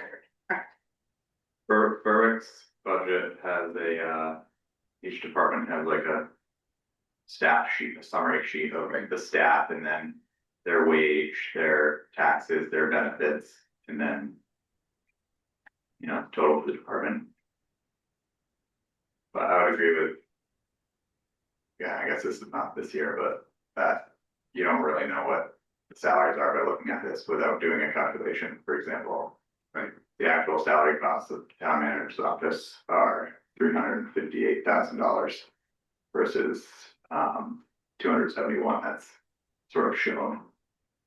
Is that something that we could ask to have included when we review this again on Tuesday, to be able to see for those situations, like for this line item, I guess, where it says final budget is 111, and then it reads in the comment 10% paid by TIF, like, could we have in the comments, at least for now, like what that total number would be, basically like, Total without the tip.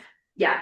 Yep. I can do that. Just like in those places where that occurs, would that be helpful? That gets us at least where we can see in the spreadsheet, like what the actual number being charged to taxpayers is versus the total salary, I think, so, as like Yeah, a. no, I baby know, step forward, I mean, I know, Yeah. it's a sensitive subject, I mean, about, where you put everybody's salary out on That's also. the annual report. Yeah. I mean, that's And- public.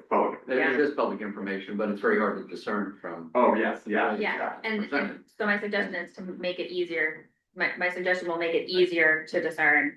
And as a baby step forward, Sam, I think where you're wanting to, it sounds like where you're suggesting that. Yeah, I where don't think then, anybody's being overpaid, so. Yeah. so then like, similar to the, yeah, where the tip would be, where that grand total row is. Like, there would be another row that's like tip funded and, or Yeah. something like that, I don't know. Just somehow separate it out, so when you're looking at, hey, like, we talked about the benefits. How much does this department actually cost? With the Well, total, there it is. are you guys These following? benefits are 62,842. Yeah, and I, we don't need to hash that out again, but. Do you follow though, like we're basically just like wanting to be able to easily see like what our budget would be like all in if we didn't have TIF, if we weren't using TIF funds versus like after we apply the TIF fund. Does that make? Mm-hmm. And I think, I mean, this is for another day, but, I do think that, when we talk about TIF funds, it's like, oh, it's gonna be paid for by TIF funds. Which is, yeah, I know, it doesn't, I mean, it's still taxpayer dollars, it's just, not. It's not being, it's not operating, Exactly. So, but I think it's important to let people know what those numbers are. Oh, absolutely, and we definitely spell that all out when we do the TIF budget. And I also tell people, like, okay, we're gonna use 500,000, to cover the operating budget. If we weren't using TIF dollars, that would have been 1.5 million Oh, yeah. of taxpayer dollars Yeah. instead of the 500 out of TIF. So we will put that all on the TIF as well, for sure, and spell that all out, how much the town's saving by using TIF dollars.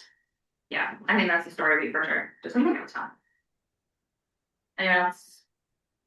Fine. All right, moving on. Next we have 110-1150 computer. And.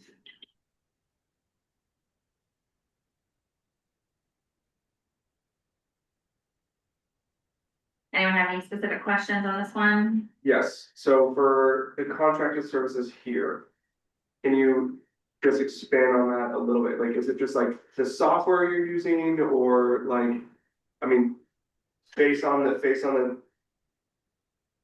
topic that came up on like Tuesday, we have a forward request, like, are we contracting that out? Like, what is that covering us? So we have Stellar, who does all of our IT work. We are on the gold plan, so it is a little more expensive, but every time we pick up the phone and ask them for help, it's covered.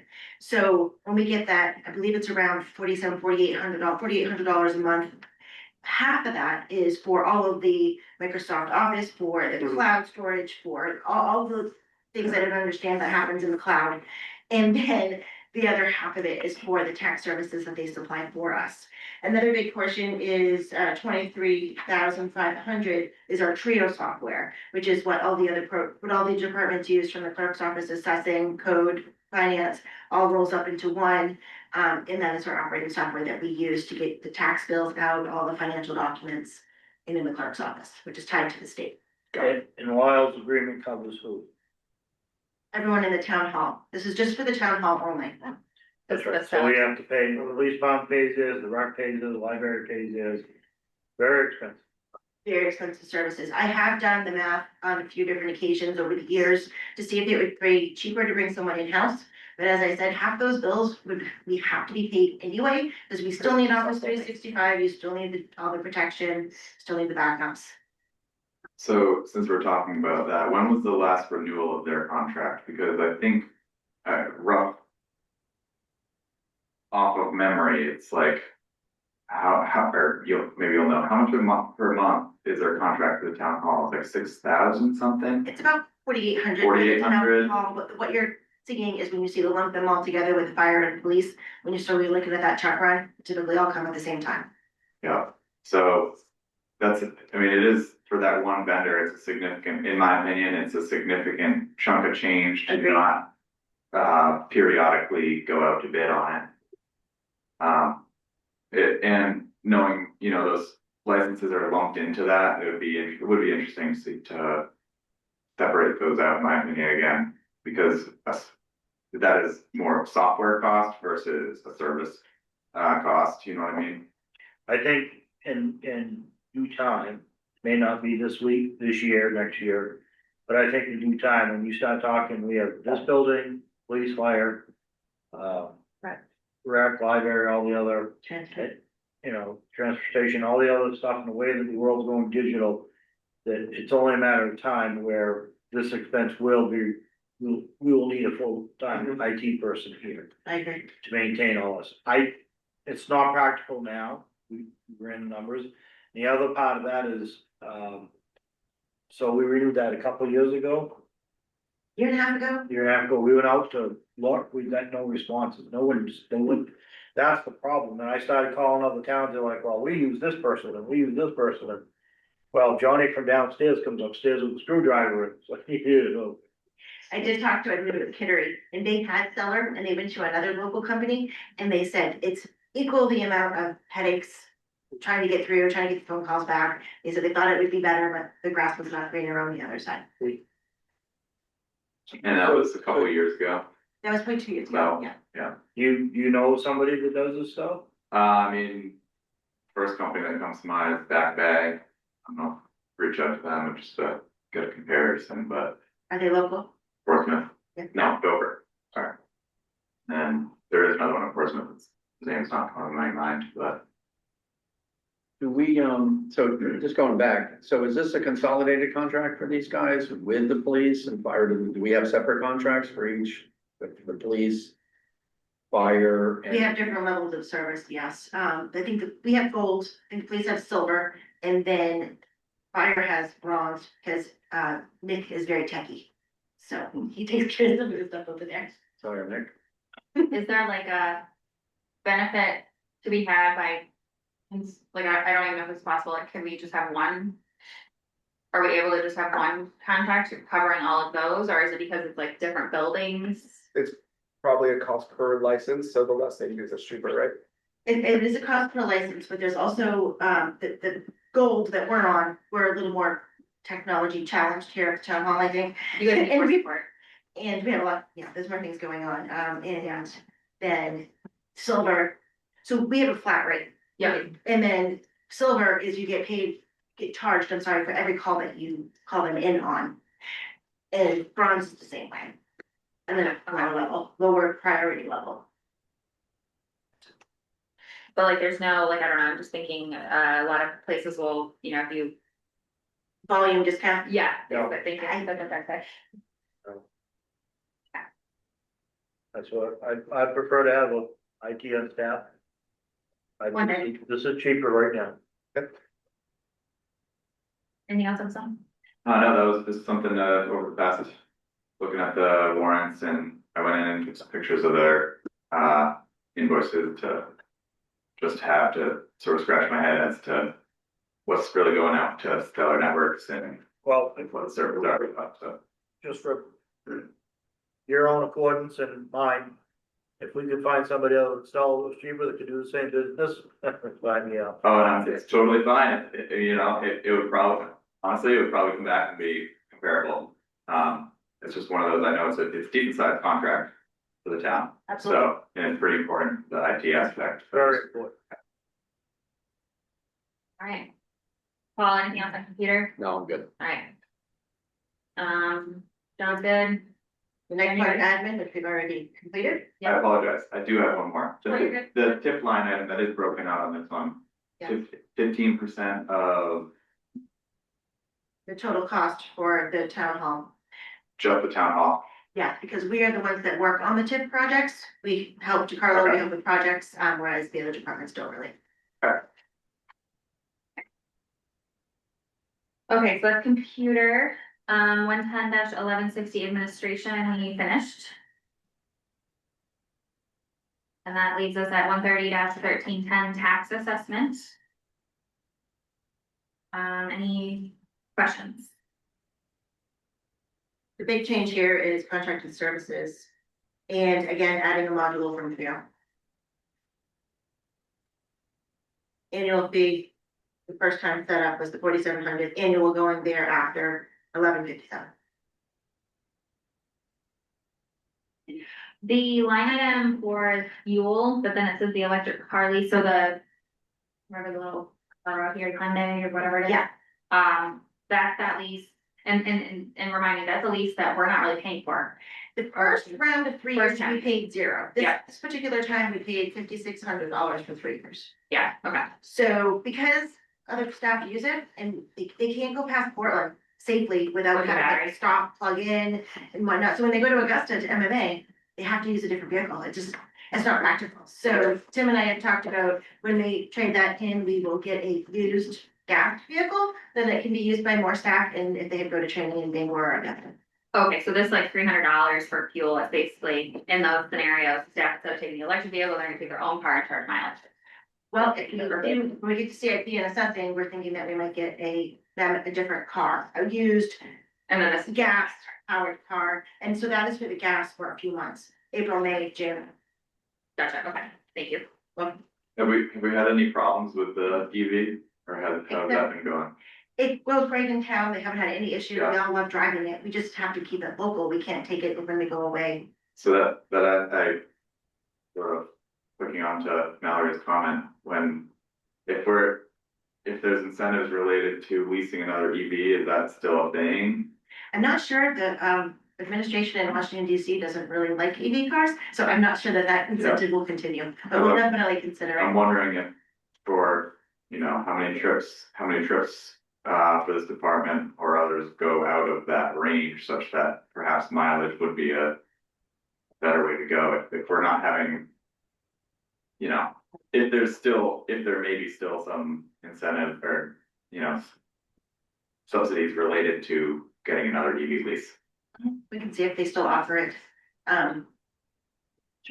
Also keeps the mileage on our motor pool low.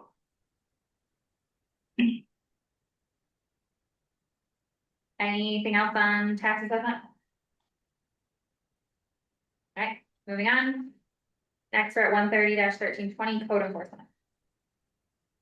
This one has a bigger jump in the part-time wages because the part-time admin, he was being shared with fire and highway. But it turned out that he wasn't needed as much as anticipated, therefore his salary has been moved from highway and from fire into code, which reminds me of a question that Joel asked last week about the highway department, why the part-time had gone down, and Jay thought it was a typo. But it's because this admin position changed in how we're calculating it. It's all being charged to code, and there was a credit to highway and a credit to fire. Therefore, that's why it was a credit in the highway department. I wanted to clarify that as well. You're welcome. So we're- He's part-time? He's part-time. Yeah, he works 20 hours a week, 3 days a week. And that's all he's doing, so he's not doing any other departments? Working on one spreadsheet per highway, which takes him about an hour a month. So it wasn't really enough to spread it out. So basically, for that we're seeing an increase here for part-time, but if we look at the overall budget, it's a wash because we're just moving money from one department to another department. Just as cost of living is in there, like Yeah, you're seeing yeah. it beyond correct. Great, thank you. Welcome. Does this reflect the proposed salary for the new person? Does this? Yes. Yep, and also there, the computer software, again, Trio adding a module, this was the third module that we were able to find. Oh, excuse me. To add to use Trio to its fullest potential. I know I had brought up about the permitting software and stuff, and I'm wondering if, you know, I see a lot of add module trio. I mean, it was a $23,500 program prior to these modules. What are we up at now? And again, is this perhaps, I know maybe not for the base accounting that it would be the largest endeavor, in my opinion, but for these other modules such as permitting, I think it would be worth, prior to committing, going out and seeing, especially with new code officer, if there's better usability or, you know, not to get stuck into a revised situation again, so to speak. And perhaps it is a commitment to start moving things over and shutting out the SOPs and the workflows on the software. I just hesitate to commit to one that without demoing multiple. There's only Trio and what's the other one? Yes. Units. And we just And the moved state Trio. And OpenGov, And this particular module will talk to something, so any open permit, they'll be notified as well, and it'll be in the card file. And then, so I think we just moved to Trio not that long ago. Did you, Sorry, 2017. okay, it was a little while.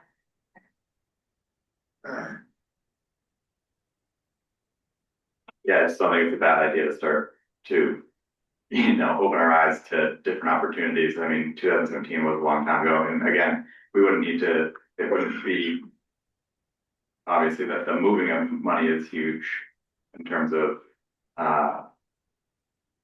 getting GLs over and stuff like that, but to lock yourself in just because you have one thing in finance, I think is just a little blind, that's all. Whichever software we do pick would have to integrate with the state as well. Confirming, They all tie together, and this would tie code to assessing. we don't have one for code right now, correct? There is, well, there's this code, right, this would be Right. adding this code module. So there's So we no, have first due that we use online for. so there's no current, there's no requirement. I actually reached out to OpenGov and they didn't know about that, requirement that Trio be used, and then they've been working with another town in Maine. They seemed confident that it wouldn't be an issue. Besides that though, again, I just think we're putting this out to more of a formal process to demo software that we're gonna be committing to. It's a good idea. We did do a demo, yeah, as well. How many companies? No, I'm sorry, just of this module. Okay. Anything else? Anything else on code? No. Okay. Next, we have 130-1330 planning.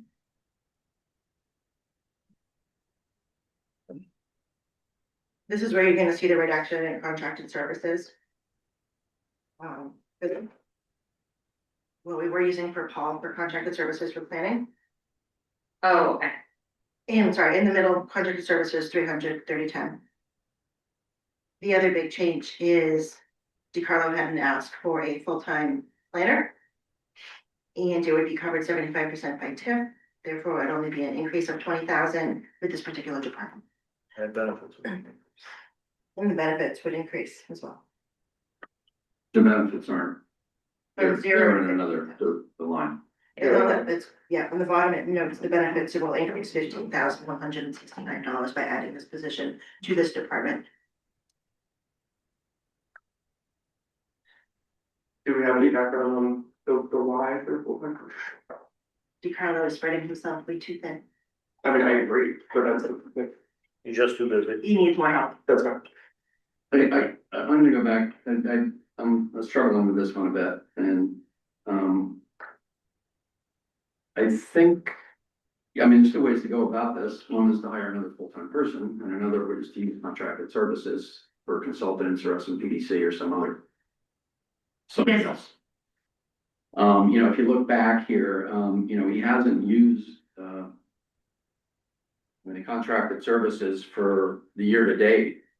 No, I mean, you know, it hasn't been expended. But we're not fully through the year. Yeah, well, I can also say that when I was working in town, I was not fully expended either.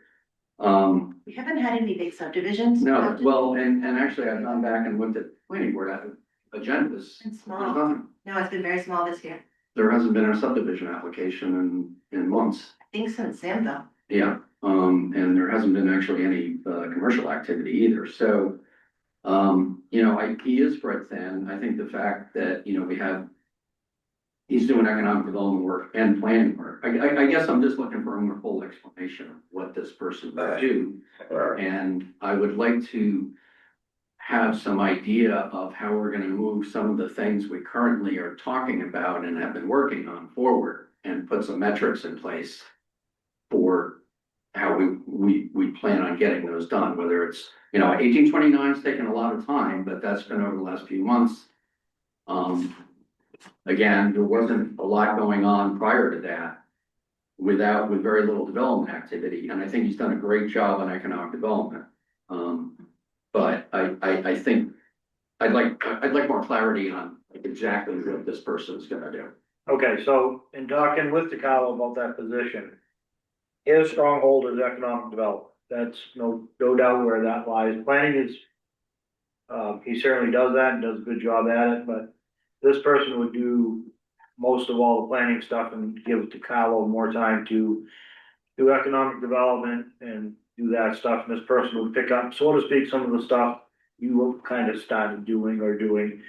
And, you know, helping with code development, code research, working more with code enforcement, those things. But that being said, I will be glad to have DeCarlo here next Tuesday night and he can answer those questions if that would be a benefit to you. Well, I think yeah, I mean, you know, we've had a comp plan in place for 1.5 years, or, you know, at this point. And I know 1829 has sort of thrown that off kilter a bit, but there was other stuff in there that were, you know.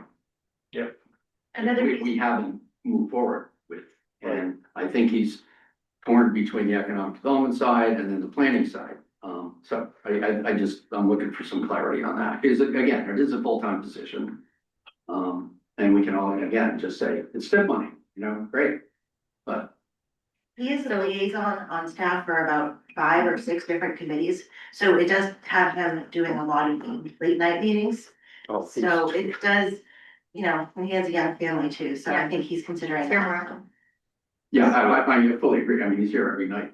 I'm here, so, I mean, I sympathize with him on that. I'm just looking for our path forward on some of the different stuff we've been working on. Yeah. Yeah, same, more related to, yeah, what would the job tasks be and how would they specifically help unload DeCarlo? You know, So- like what is the obviously this, you know, the title is planner, but Can I just suggest, Tim has offered to have DeCarlo join us next Tuesday. We are not gonna get the answers to any of those questions right now. So I think this is definitely a talking point next week. Hopefully DeCarlo can join us and we can make sure to dedicate time next week to this particular item. Sure. Great. Yep, second. All right, anything else that anyone wants to ask about or questions or anything on this budget? I'm just trying to keep us, still got a lot. Anything else on this one? So we would eliminate, we'd cut off 8K and, okay. oh yeah, I made a note, reduce for communications person on that contract. Yeah.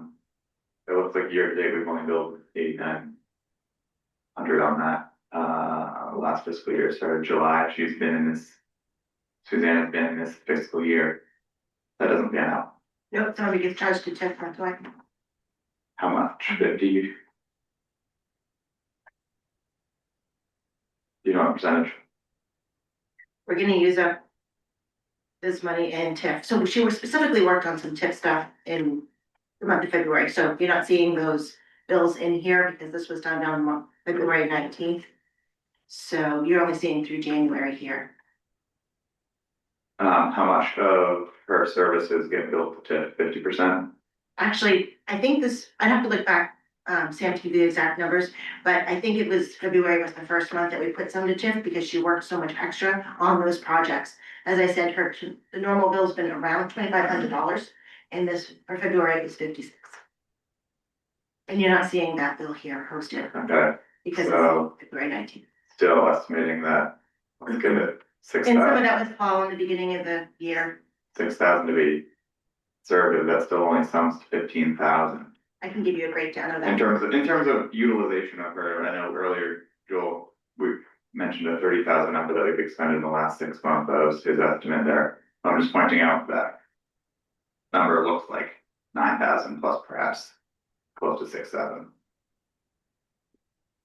In terms of validating the position, and we were talking about the need and how she's been overworked, not overworked, but over budget, so to speak. Are we either not seeing all of her bills here, which it sounds like there's maybe 1 month missing? Or are they getting put somewhere else, or is she actually feeling aligned? It's an open question, not really anything else for that. I will get you more clarity for Tuesday. Okay, Alright, anything else on planning? So good on planning. Okay, moving on to 130-1340 zoning board of appeals. No change, No change. good discussion. Okay, we'll move on to next page, next is fire department, we already covered. And then we have up next 140-1440 water assessment hydrant. do we wanna talk about the fire department? So again, I like, we set the tone of like, our goal was to get through, we've already talked about the fire department. We had Nick join us last week, we went through the whole sheet. So the goal for tonight was to get through every other budget, so we can talk about fire department, talk about the changes we wanna implement on Tuesday. If you do know, These are fire hydrants. No, I know, I'm talking, we moved past That. the fire department and now we're on hydrants. I'm saying we're not gonna talk about fire department right now because we've already gone through it in detail and we can talk about changes for it next week. Okay, do you want to see any numbers for the fire department in any other scenario? I'm interested in just, and of course, if the rest of the council's on board, Nick had Chief Hamlin kind of like alluded to the potential to maybe kind of, instead of going with the full 12, like to maybe potential to like phase that a little bit. If, I wanna be very clear, if only if it is something that the chief feels like he can run the operation with that phased approach.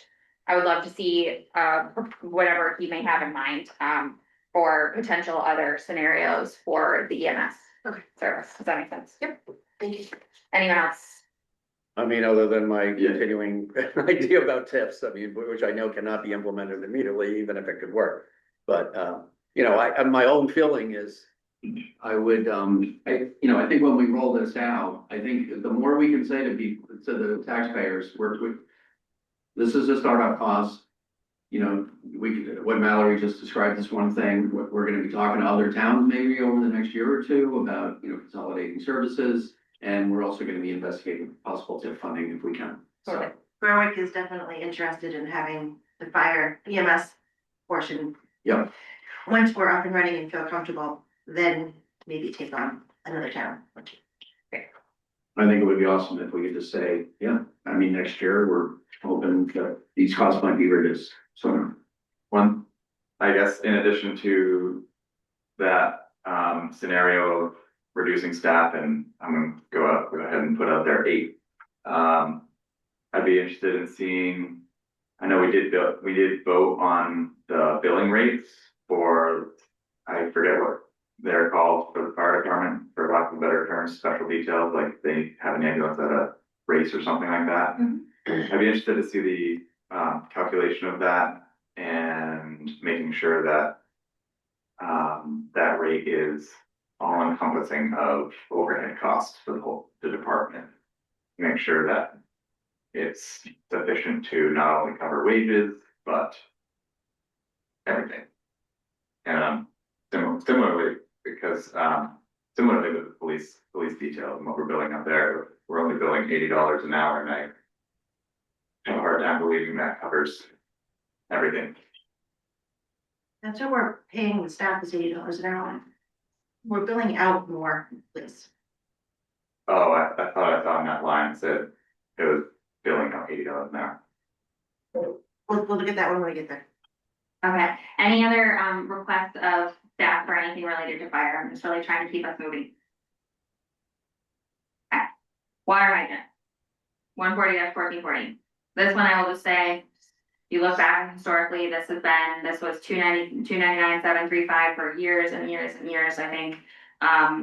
This is one that we flat out have no control over. That is correct. Can you describe to me again why we pay for this? I mean, and I know we do when we have to, right? So we But, can, what is it what is the $400,000 go for? so we can use the fire hydrants. Maintenance of the system. So we have functioning fire hydrants in town. So they have a functioning water system. Maybe you'll want to see Ryan's email dated 1/26 at 4 p.m. All right. That'd be awesome.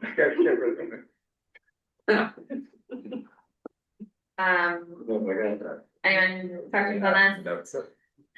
Okay, moving on, next page, Department 30-1430, emergency something. Communication. Thank you, emergency Right. communications. Emergency rescue. We don't need the ambulance anymore, therefore we have big credit. Oh, this is the reduction for York ambulance. Yeah. Contract. Okay, Oh, thank you for clarifying. Oh, sorry, I got hung off. I'll make sure that shows later. any questions? Okay, next we have 160-1660, historic district, no change. I'd be interested to, have an email from the chair of the Historic District Commission to see, if they have any needs. I know that when I was on it, we were working through figuring out how to revise the ordinances, and working through revising, updating the, application process, to make it easier. And, I just wanna, maybe if we can check in with them and see if there's Any further anything that- need? yeah. Okay, anything else on historic district? Hearing none, moving on to 160-1650 Conservation Commission. Like they have an increase because they want to use Google Meet for their team meetings go forward. That's correct. There was definitely out. Heartily endorse it after trying to get on their meeting a few weeks Yeah. ago.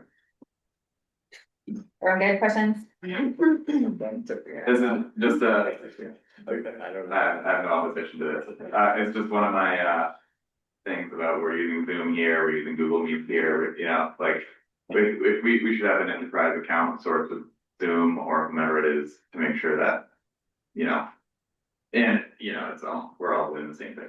I think that's a great thing for us to bring up with Suzanne when we have that. What does the town council expect of her? I think that that's a great effort for the communication director. Any other conservation commission stuff?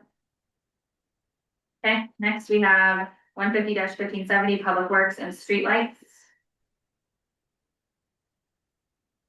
The $2,000 is new this year. We found out last fall that we are responsible for the maintenance of the traffic light that MDOT put on 91-236. And that's all that's gonna cost. I'm not sure. Okay, yeah. It's an estimate. It's our first year. We have had electric light out there once so far this year, Okay, so it hasn't been a huge expense. And then this is the account where we did all of the LED upgrades, and then over time we did those upgrades, and we've seen this account come down considerably over the past 10 years. That is correct. When I first started here, just to have the street lights, the traffic lights, the street lights in town was about $50,000 for electrical cost. And once we put the LED up, you can see it went down to about 4,000, but CMP keeps raising their rates, so we're creeping back up. We tried. And these are, correct me if I'm wrong, streetlights are an estimate because there's not meters on each streetlight. This is a usage based off of, the number of lights. You do get a bill, and it changes with the season, so I believe it's there. Yeah, light yeah, usage. the number of hours on during the night changes with the season. Correct. Yeah, yeah, my experience with just street lighting projects is it's on a per account basis, yeah. I just didn't know if there was more detail and we had like, oh, that is what it is versus just estimating the increase or whatever. The increase, Kind of a general comment. yeah, the increase is estimated, Right. I think we're done with streetlights. Yep. Great, moving on to 150-1565, food pantry, no change here. We tend to pay for the food pantry sewer bill, that's correct, yeah, and we own the building. In favor of what? we pay for their sewer bill, We bill them for the rest of the services. For the electricity and. Just electricity. When we do maintenance on this building, does that show up in this or how No. is that tracked? CIP municipal buildings, we did replace their roof a few years back. But Yeah. if those, right, yeah, if there was like I don't know, a small repair that someone needed to go out. I don't know, fix a window, fix that doorknob, whatever it may be. I think they must be covering that, I have not seen that. So in my ear. Central or? I don't know, I worked there last month, but it was freezing, that's all I know. They have So I- not come to us for I minor don't know things. who's paying for their heat or what, if anybody is, anyway. Hopefully they are. Feel like them. everyone got a food pantry? Do we have a lease with them, Zova Central? We charge them $1 a year.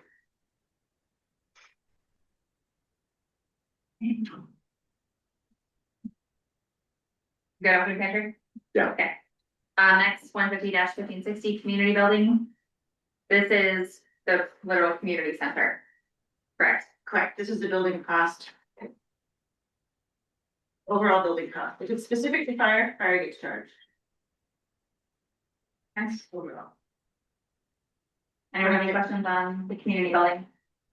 Yes, I'm pertaining to, Nick had mentioned, Chief Hamlet had mentioned some building improvements that were gonna be required to modify, walls in there and essentially convert the York ambulance suite back into the main building. Yes.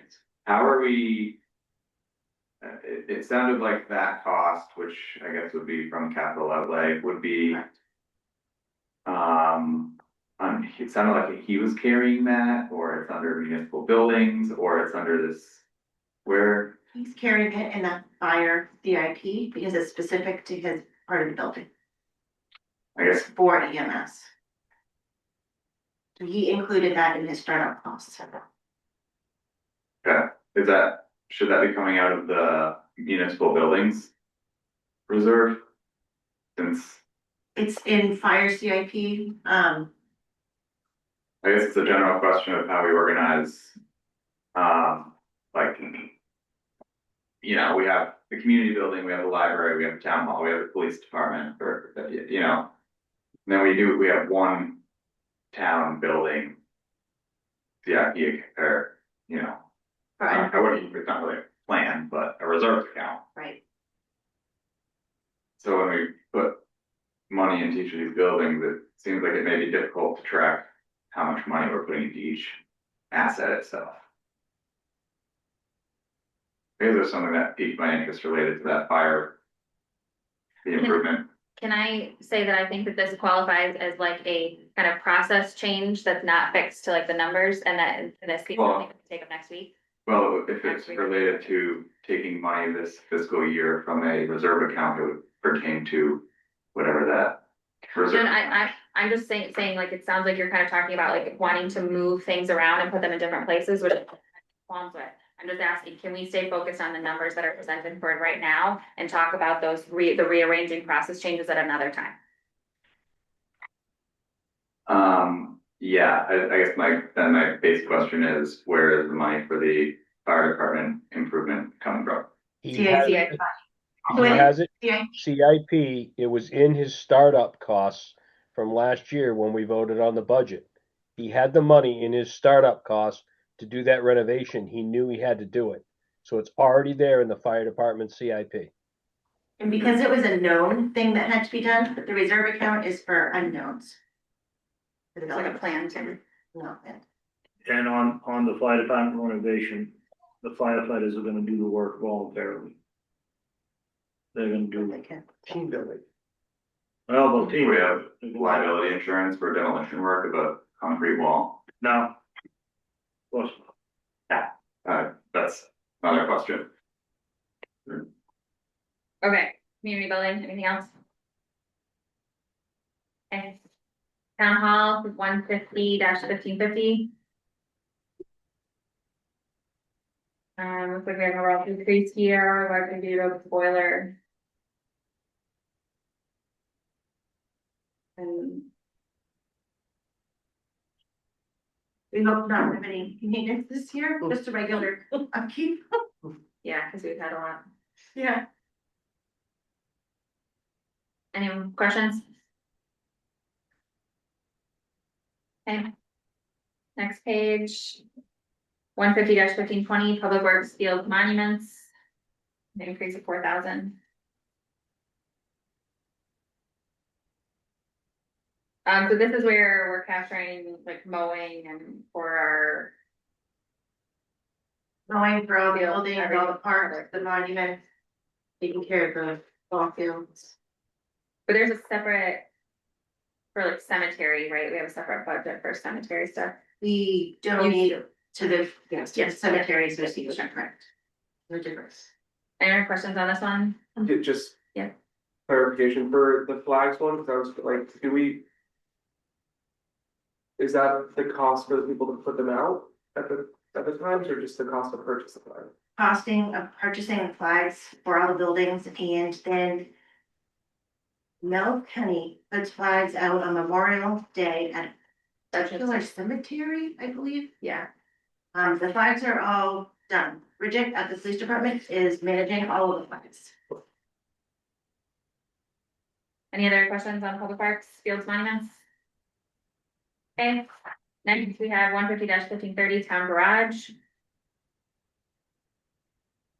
And we have a small reduction. Questions?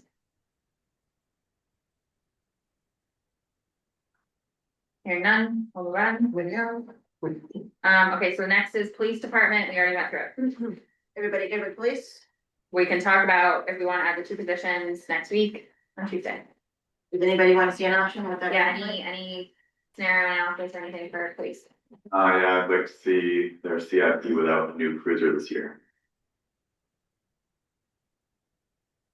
Could I also see, the one full-time person for this next year and, Instead of 2. yeah, so to, because like to the coming mid-order, doing a phase out, doing a phase thing, and possibly if another option with that, removing 5 part-time. Or sorry, or 3 part-time, because there's only 2 employed, right, he said. Right. Okay, we want to deduct a Tahoe, add a person. And deduct 3 part-time. If we're gonna add a person, we probably want to keep the Tahoe in. Cause I can't, I mean, Joel, the town manager is not recommending adding anyone. That's true, I just like love to see. And we do pull back. And we're allowed to throw the town manager's opinion out if we want, but we can. Well, I'm just saying, like, we have a budget right now for 5 part-time people, only 2 people are employed. So That's what potentially, you're saying. we shift it Seriously. and help a brother out. Of shifting the part-time hours to an additional I full-time. mean, they're not being used. Anybody? Reduce it How to would- 3 positions and credit that to the full-time position. It's not gonna be enough, but Well, it's going to be, but that may help with overtime costs. yes. Because if we take away the part-time people, then the They will- regular will staff be- will have to work over. If we take away the part-time, I think the part-time that are not filled, Yes, Part-time and not. so that, because he said that there are part-time positions that are not. we open positions right now. That are not filled, so they're not being used for, like, this would not impact the schedule at all. But if we take that and like, don't my math anymore, and again, I don't wanna go into too much detail with it, Mallory, but like, if we did the 3.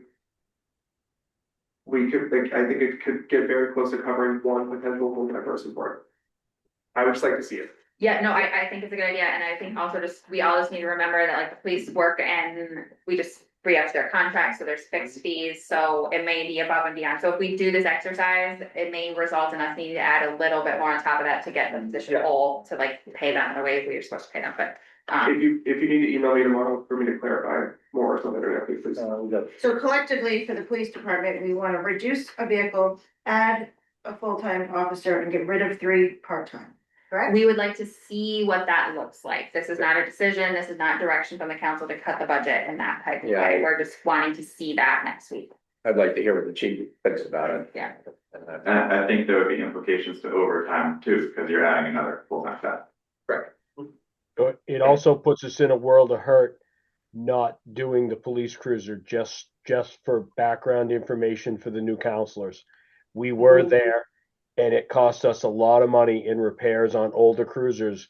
We've saved a lot of money buying or leasing one every year since we've been doing it. So I want to be able to look at that history also because that has saved us money over time. That would be great. Yeah, that's a good one. The repair cost per cruiser. Is the, do we ever, I mean, what is the lease versus purchase issue? I mean, is there an alternative? I mean, can you lease a $97,000 Tahoe? Well, when I say lease, I mean, it's a loan. It would just be financed Versus paying outright. versus paying everything out of pocket. Yeah, It would because be they, financed. because they got it and then they had to equip it, so I don't think we're giving it back. No, we're not doing it. So it's a finance purchase. Finance purchase, yeah, thank you. Yeah. That we have practice of old police vehicles get put up for auction, if anyone wants to put that little bit on it, that's. They barely can make it up hills and They got a jillion miles on. Okay, so you guys are clear on Yep. what we're looking for? I think so. Okay, any other police requests? Okay, now we're on dispatch, 140-1470. We have an increase of 8,600 due to CPI. Yep, that's a contract with Sanford. They go up with CIP, EIW. 2.6. Any questions here, people? Okay. Next, we're at, benefits, employee benefits, 120-1210. This is where it becomes a doozy with these scenarios, since they're not in each department. They're noted. I can note them all in one spot if you want. That's helpful. Instead of in each separate budget, I can put it on one sheet. Do it on a, well, say like, we're doing these manipulations that Joel's requesting. Like, if we don't know what, real quickly, boom, boom, you know. So if you guys wanna do the budget next year, you can, I was gonna say. I agree with Dan, like, I think that the fact that I'd look at Excel. that it's not like a quick thing that we can just like pull together, I agree. I think it's not a problem we're gonna be able to solve though, No, that, exactly the way we need to for this budget. understanding that budget is, in some sense, is an estimate. I mean, you're just gonna have to run with it now. But I think this whole benefits topic is a great one of like, how can we, like for staff, after we get the budget buttoned up and say, how can we, maybe if there's any changes that potentially make it like how things are organized to help us with this issue, right? For future years. Can I make one request for this gym potentially for Tuesday? If it's too much, let me know. For the benefits, I think it would just be really helpful for me if you put a parentheses next to each one, how many people it's impacting. Everybody. But like per, Yeah, oh, okay. yeah, just generally, did everyone voluntarily take the life insurance? Is everyone doing the FMLA? Like, how- Okay, a count of each person in each category? yes, yeah. If it's too much, please, like, it's just like, as I'm looking through, it'd be nice to know, like, FICA covers. Obviously, all of it. everybody, Yeah. Are the police department numbers in here or are they? Yeah. But like, to Joel's point, like main purse was a good example, because like not everyone opts into that. I can do that. Is the health insurance, do you guys do we go through MMA or do we have a plan? We do not go through MMA for health insurance. It would be more expensive for the people in the employer of the town, for people who only have, themselves and a spouse, or themselves and their children. So when we go through Blue Cross, we have Northern Benefits. We have, a dedicated person to us and our staff who help people with any claims and whatnot. And we have Anthem Blue Cross Blue Shield. When do those new rates come to? Every January 1st, it's open enrollment in November. So this isn't your best guess, like. That is correct, because it will change next January, so it is my bad guess. I do typically anticipate a 10% increase. But one thing I do wanna note is the income protection went down $19,000. We get a new vendor, save money. That's going away from MMA and going to a private person. Oh, really? They're also taking care of our paid family medical leave. Instead of going with the state, which is a 1% fee, this is a little bit less, at, I believe it's 9.point. Well, I was gonna ask that, cause you can do the 1 or the 0.5 as an employer, correct? And as the employer, we pay the whole amount. We didn't charge the staff No, this new fee. That's very nice. Yeah. it was. All right, benefits? Any other questions? Okay. Next I have highway department, which we covered last week, but if anybody would like to bring forward any proposed changes next week, you can. Are there any scenarios or anything anyone wants for public works? I'm curious as to, and I sent a letter to the council prior to election about road striping. And, what that, I know last year it was $38,000 for road striping, and it seemed to be an annual expense. I know at an APP meeting, Paul brought up, his road all of a sudden being striped. I'd be curious to, see what, not doing that for a year and having a discussion, related to road striping and actually how, you can utilize it in particular manners for traffic calming. So So no, nothing. removing road striping unless it's required by state, for example, on 236. Yeah, I was just gonna ask that. Tim, do you know if it's required by the state that we do striping every year? I do not, I'd have to check. So just an open question of, is there any flexibility on road striping? I guess. Is there any legal? You know, if there's any illegal, I'll have to check on that and give that answer. I don't have that. Yeah, this one obviously wouldn't be, this would just be for this particular year, so we wouldn't be doing it. I Discussing do where know we that really need it. after the spring, it's done every year because it's severely worn out. So we do it every year, and traffic striping obviously is a safety issue.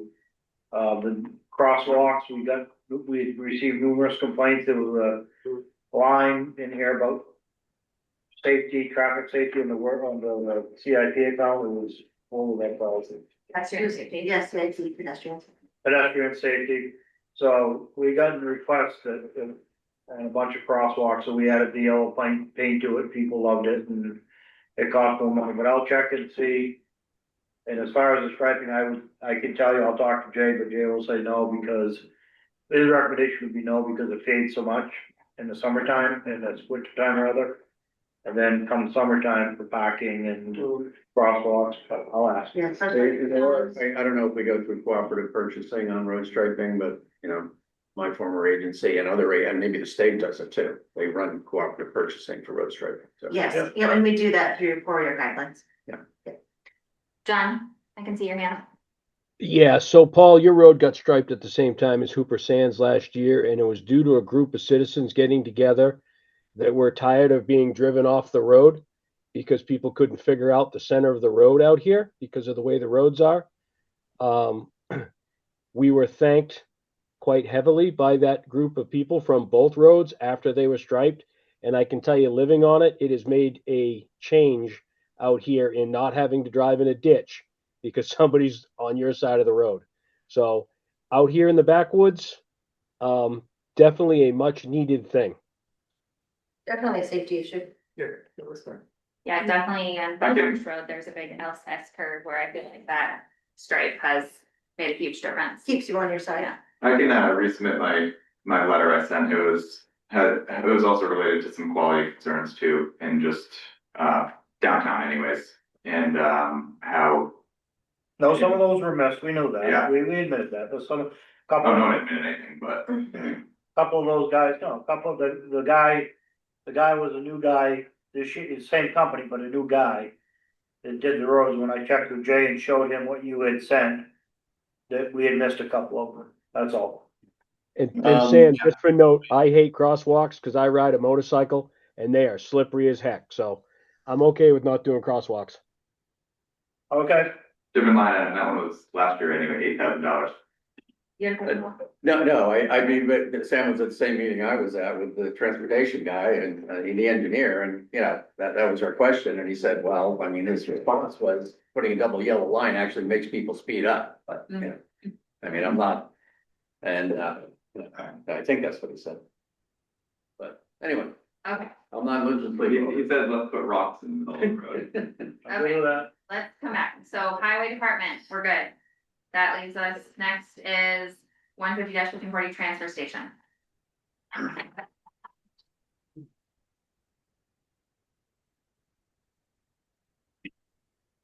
This is probably gonna be an unpopular opinion, but is there too many people working at the dump?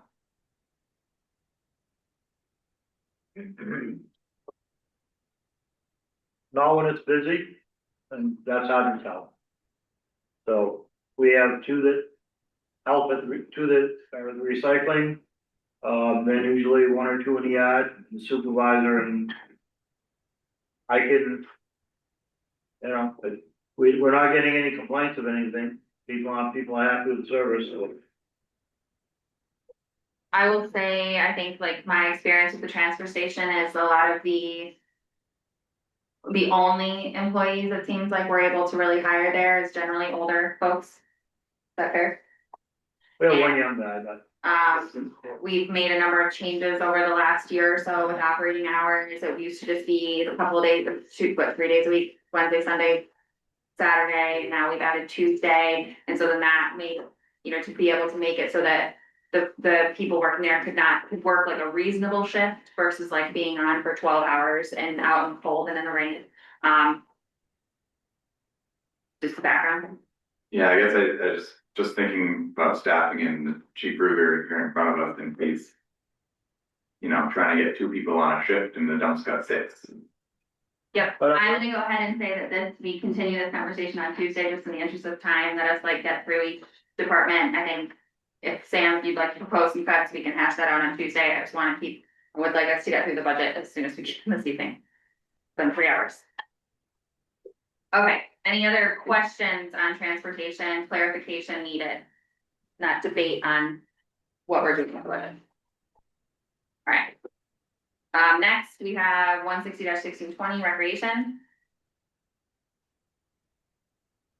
Any questions? So I guess, just to be clear, we're stopping the process of going line by line that we were doing earlier. Sorry, Sam, I'm trying to just keep us on one particular budget item and keep us focused in on the specific numbers here. And if you have questions specific to how it's presented, if you want it, like, I'm just trying to make it so that Tuesday evening, we can talk through any potential changes we want to go through. Whereas this evening, the goal is to walk away and get through every sheet. And we've not gone through every sheet yet. Okay, so we won't be requesting any scenarios for Tuesday for the transfer. No, that's not true. Like, if you have specific scenarios, absolutely. But I'm saying like, I'm not trying to have the conversation if we're gonna cut staff specifically for the transfer station right now. I'm trying to say that Okay, conversation. I wanna see a scenario, I guess, of. I mean, that would be the scenario to save money, would be cut staff number. How much? 40. 40%, 40,000. 40,000.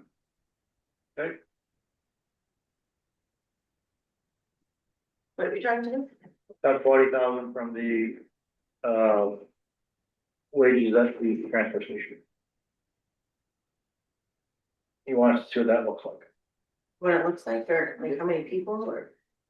Why don't you talk about the schedule? Shifts. Yeah, we just have. Yeah, I can't see like what on a per employee that means. It's only a one line item, so throw out a number, I don't know what that equates to. Any other requests for the transfer station? Okay, moving on to recreation, 160-1620. Questions? Verification.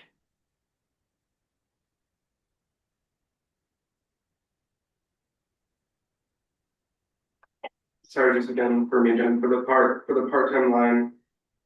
That's four people and then a portion of the camp counselors. Yes, 2 program directors, Mhm. senior center director, line dancing trainer, and a portion of the camp counselors. Okay, just want to make sure this is what, thank you. Okay, any other questions on this one? Okay, next, we're at the library, 160-1610. We have a $34,000 increase here.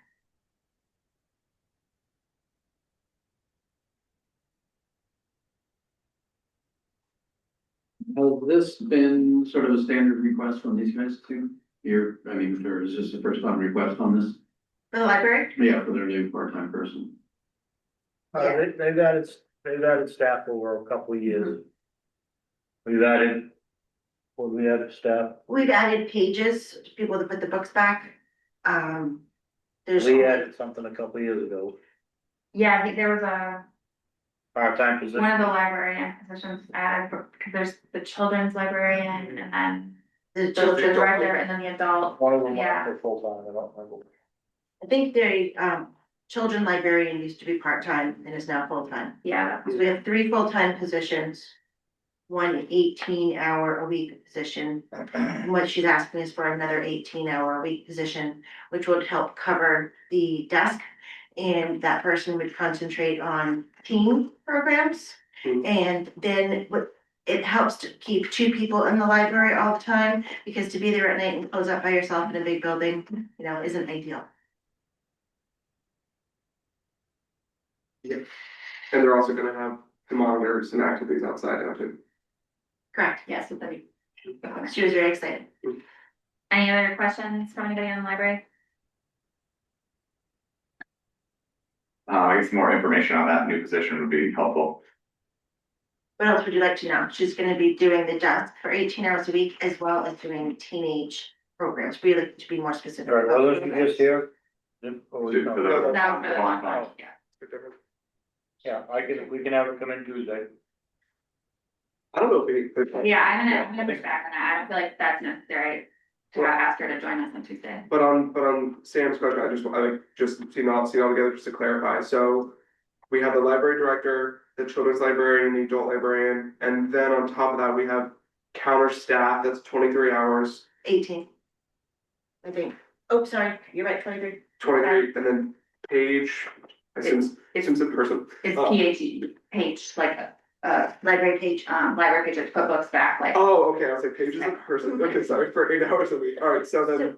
Alright, so 23 hours then, and then plus the 18 for the team, so essentially 41. Hours for someone at the desk, correct? 23 plus 18. But they're only open how many days a week? They're not open Mondays, they're not open Sundays, They're not open Sunday and Monday. so they're 5, okay, perfect. Yeah, I mean, I don't have a sense how many people, how many people work there. I mean, again, could, So we have the library director, full-time. full-time. We have an adult librarian, full-time, a children's librarian, full-time.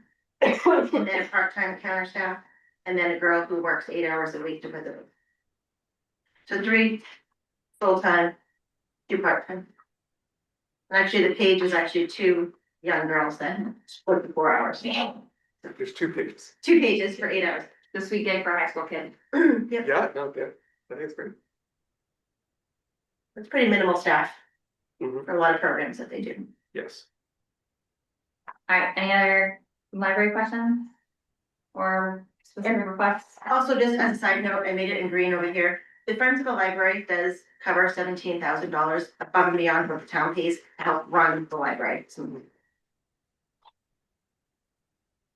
Okay, can we, good to move on, or do you have a question? Just comparing staffing levels between the rec department and the library. But that's in my head, never mind. Okay, we're gonna move on from the library then. Sure. To 160-1630, general assistance.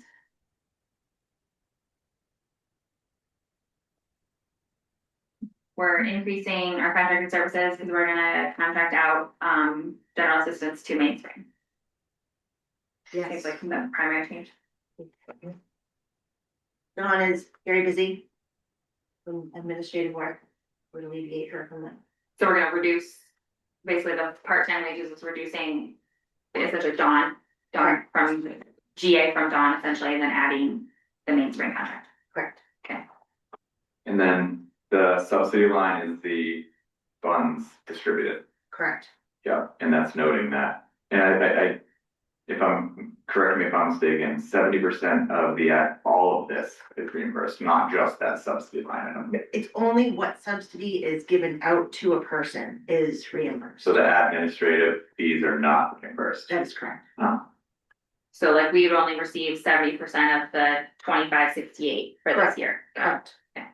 Is that, have you guys, is that contract, you've negotiated this amount now? Yes. Okay. I was told that it was an Elliott contract and Southburg similar to Elliott in its need. So that was an estimate.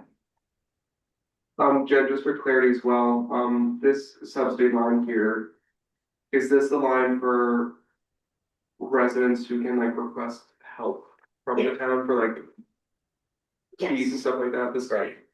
Yes. It's just, it's really important to note that like there are a number of steps that people have to go through before they can access these funds. Oh, yeah, no, I like, it's been talked about before, and Yeah. like reading this, I wanna make sure like this is. It's it's income driven directly, and the threshold is very low. If you have any money in savings, you're not gonna get any help in the general system. Yeah, to answer your question, yeah. And I do, again, if I may be wrong, that's just my understanding from talking to Emily past. If someone qualifies for this, whether we budget for it or not, we're legally required to give them money. That's correct. Yep. They qualify, we have to. Do we ever, we probably don't, but anyway, I'm asking, do we ever roll them? I mean, because we never spend this amount, we've only spent $5,000 this year. Do we ever roll that amount over, or is it just going down there, the end there? It goes back into undesignated if it's not used. Well, I'll make a comment about that on Tuesday. Please, yeah. Any other towns? I have ideas Share them. on Tuesday. Thank you, Joel. Thank you for saying that. I mean, I have a suggestion, but then we're getting into. It's probably probably the same suggestion. Okay, Then you're like, let's get back. I want Okay, to general share my assistance. ideas. Any other questions for this evening? Okay, next we have Department 160-1640, social civic contributions and donations. No change, this is basically just all of the organizations that the town donates to. I have a comment about this. I've read, specifically, it was Bar Harbor's budget I was looking at. And when they go through the process, people actually, there's an application for this fund and they essentially they allocate money to it. And then I imagine it's like what we do with the bond fund where people apply and we grant. So I don't know what the relationships with all these people is right now. I know it looks like obviously one of them doesn't exist anymore. Looks like two of them haven't come forth to claim what we have appropriated for them. Somewhere in, if that's a process that at some point, maybe even before distributing any of this year, we form, because otherwise this doesn't seem like a review process for granting people money. They do give us letters and they tell us how many people they've helped in the South Berwick community and how much money they've spent on the people in our town. And that is at the discretion of the town staff or the council? Council. Yeah, all these amounts, like if you wanna change these amounts, Yes. right? No, then again, that's what this conversation's for. yeah, again, my comment was more on the lines of process change, which we're not talking about. Thanks. Okay. Social civic contributions, we're done for this evening. Yeah. Good enough. Okay.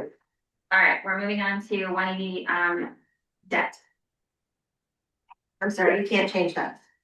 I am, have you tried? but does anyone have questions or need any, grounding, anything on how to interpret?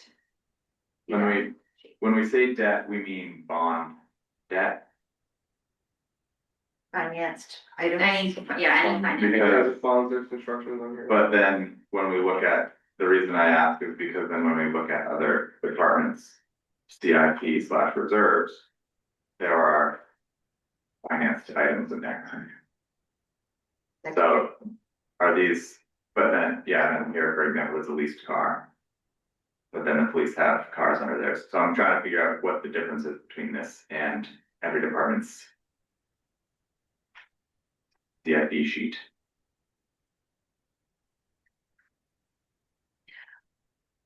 I mean, I guess like your original question about like it being predominantly bond stuff or any like legit like loans for taking out.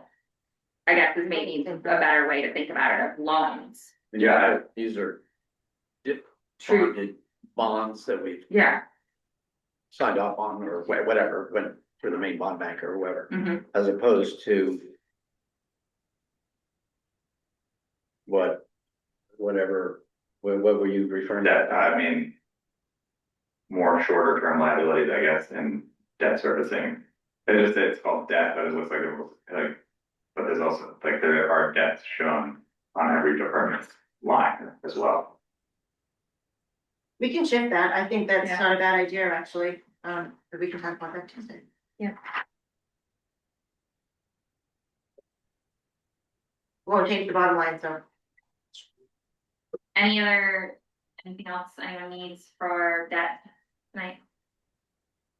I don't want to, no. Okay, we are wrapped up on all things expense accounts. We've gone through every one of those. And so next meeting to go through CIP. But next Tuesday we'll just, I think, Oh, no, I was gonna, oh, you're gonna,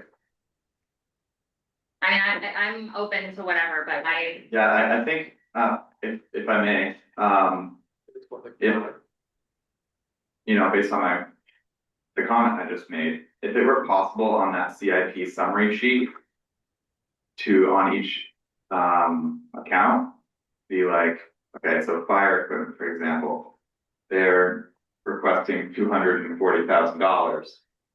And if you go to their sheet, it looks like of that, they have $226,897 in liabilities.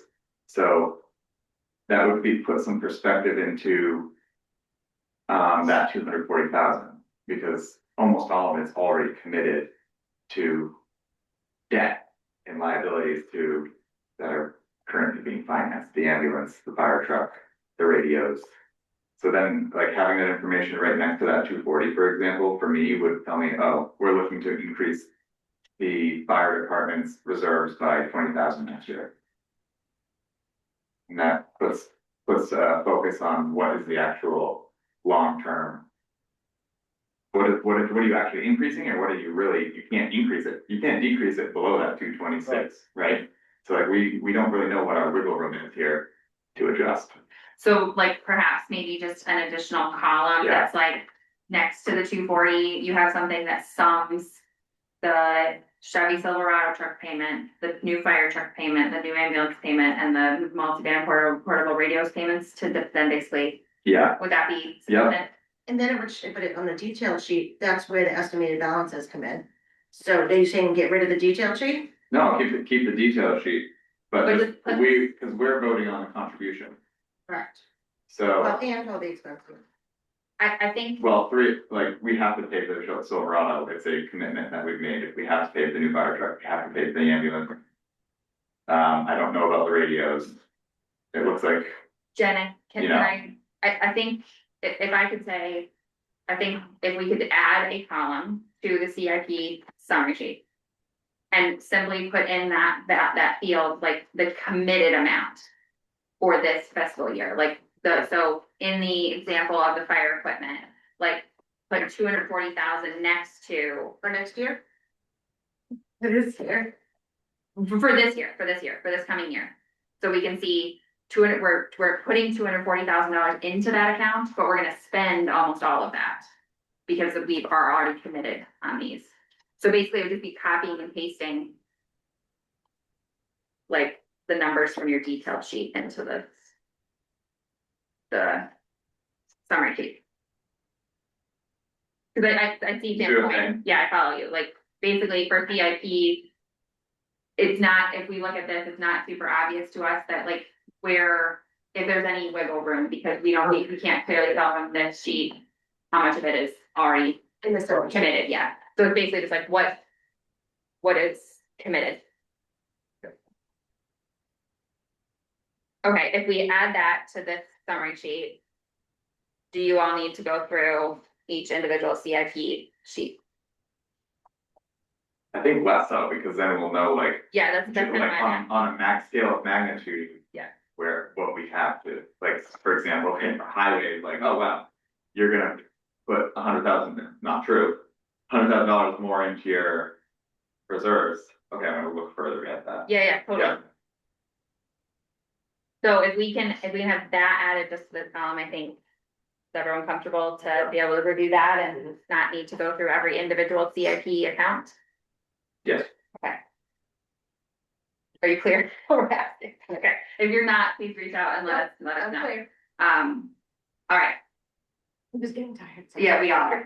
Okay, so any last requests of like scenarios or anything council would like to see on Tuesday? So we have a lot of different scenarios. Yeah. Do we want 20 scenarios? Do we want me to put all these scenarios together with a packet?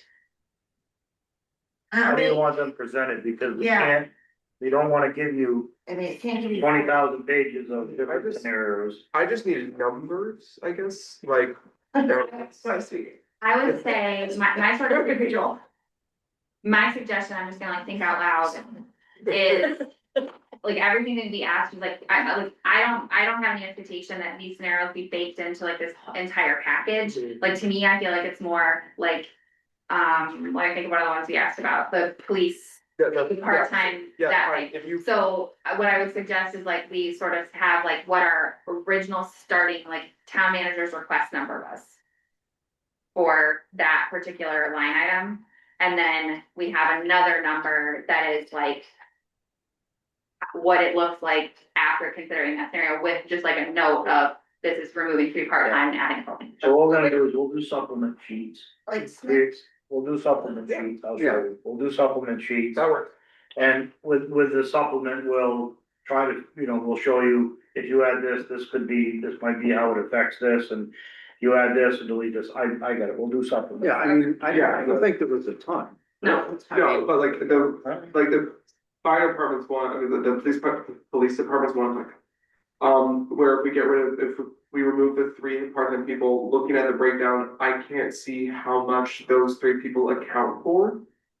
Because it's mixed with like custodial, I think the other person, stuff like that, so like that's the information I'm personally missing, to kind of see what the number is.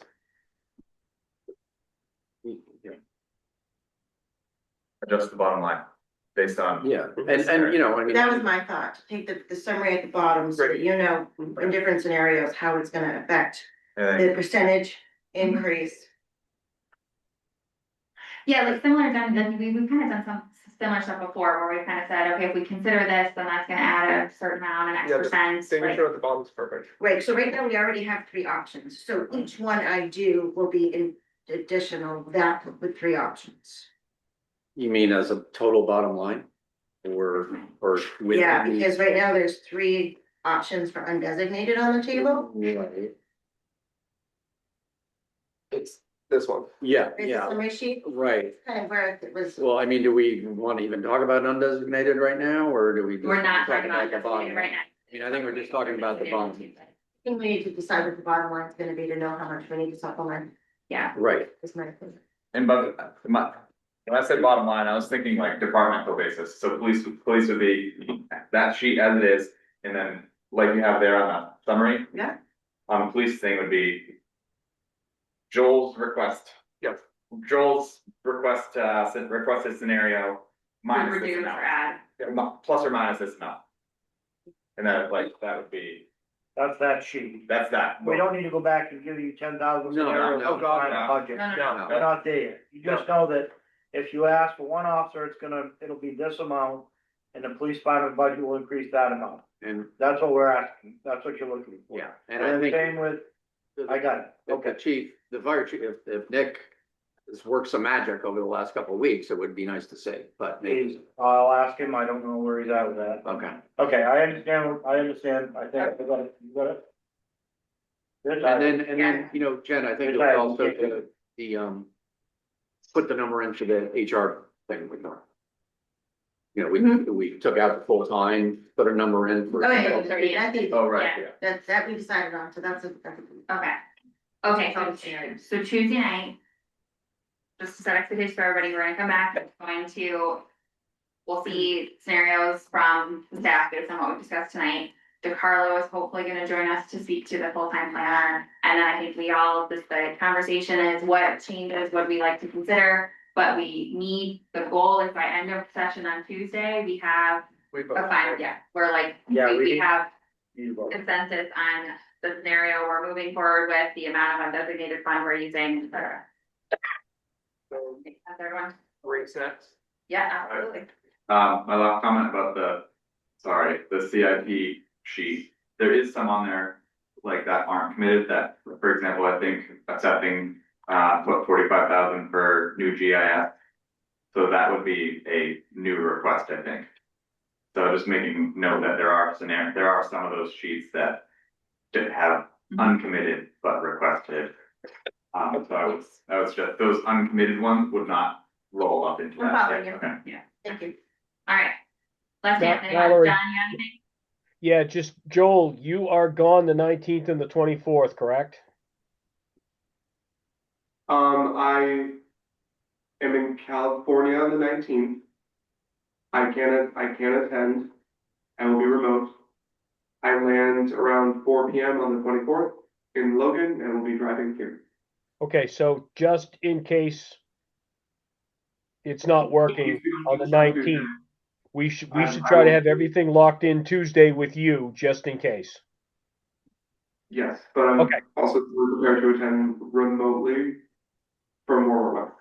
Yep, no, okay, all right. I just want to make sure we got you wrapped up just in case you can't get in. That's all. Okay. All That's all I Very got. good. Thank you. right. Thank you, everybody, for all that. We can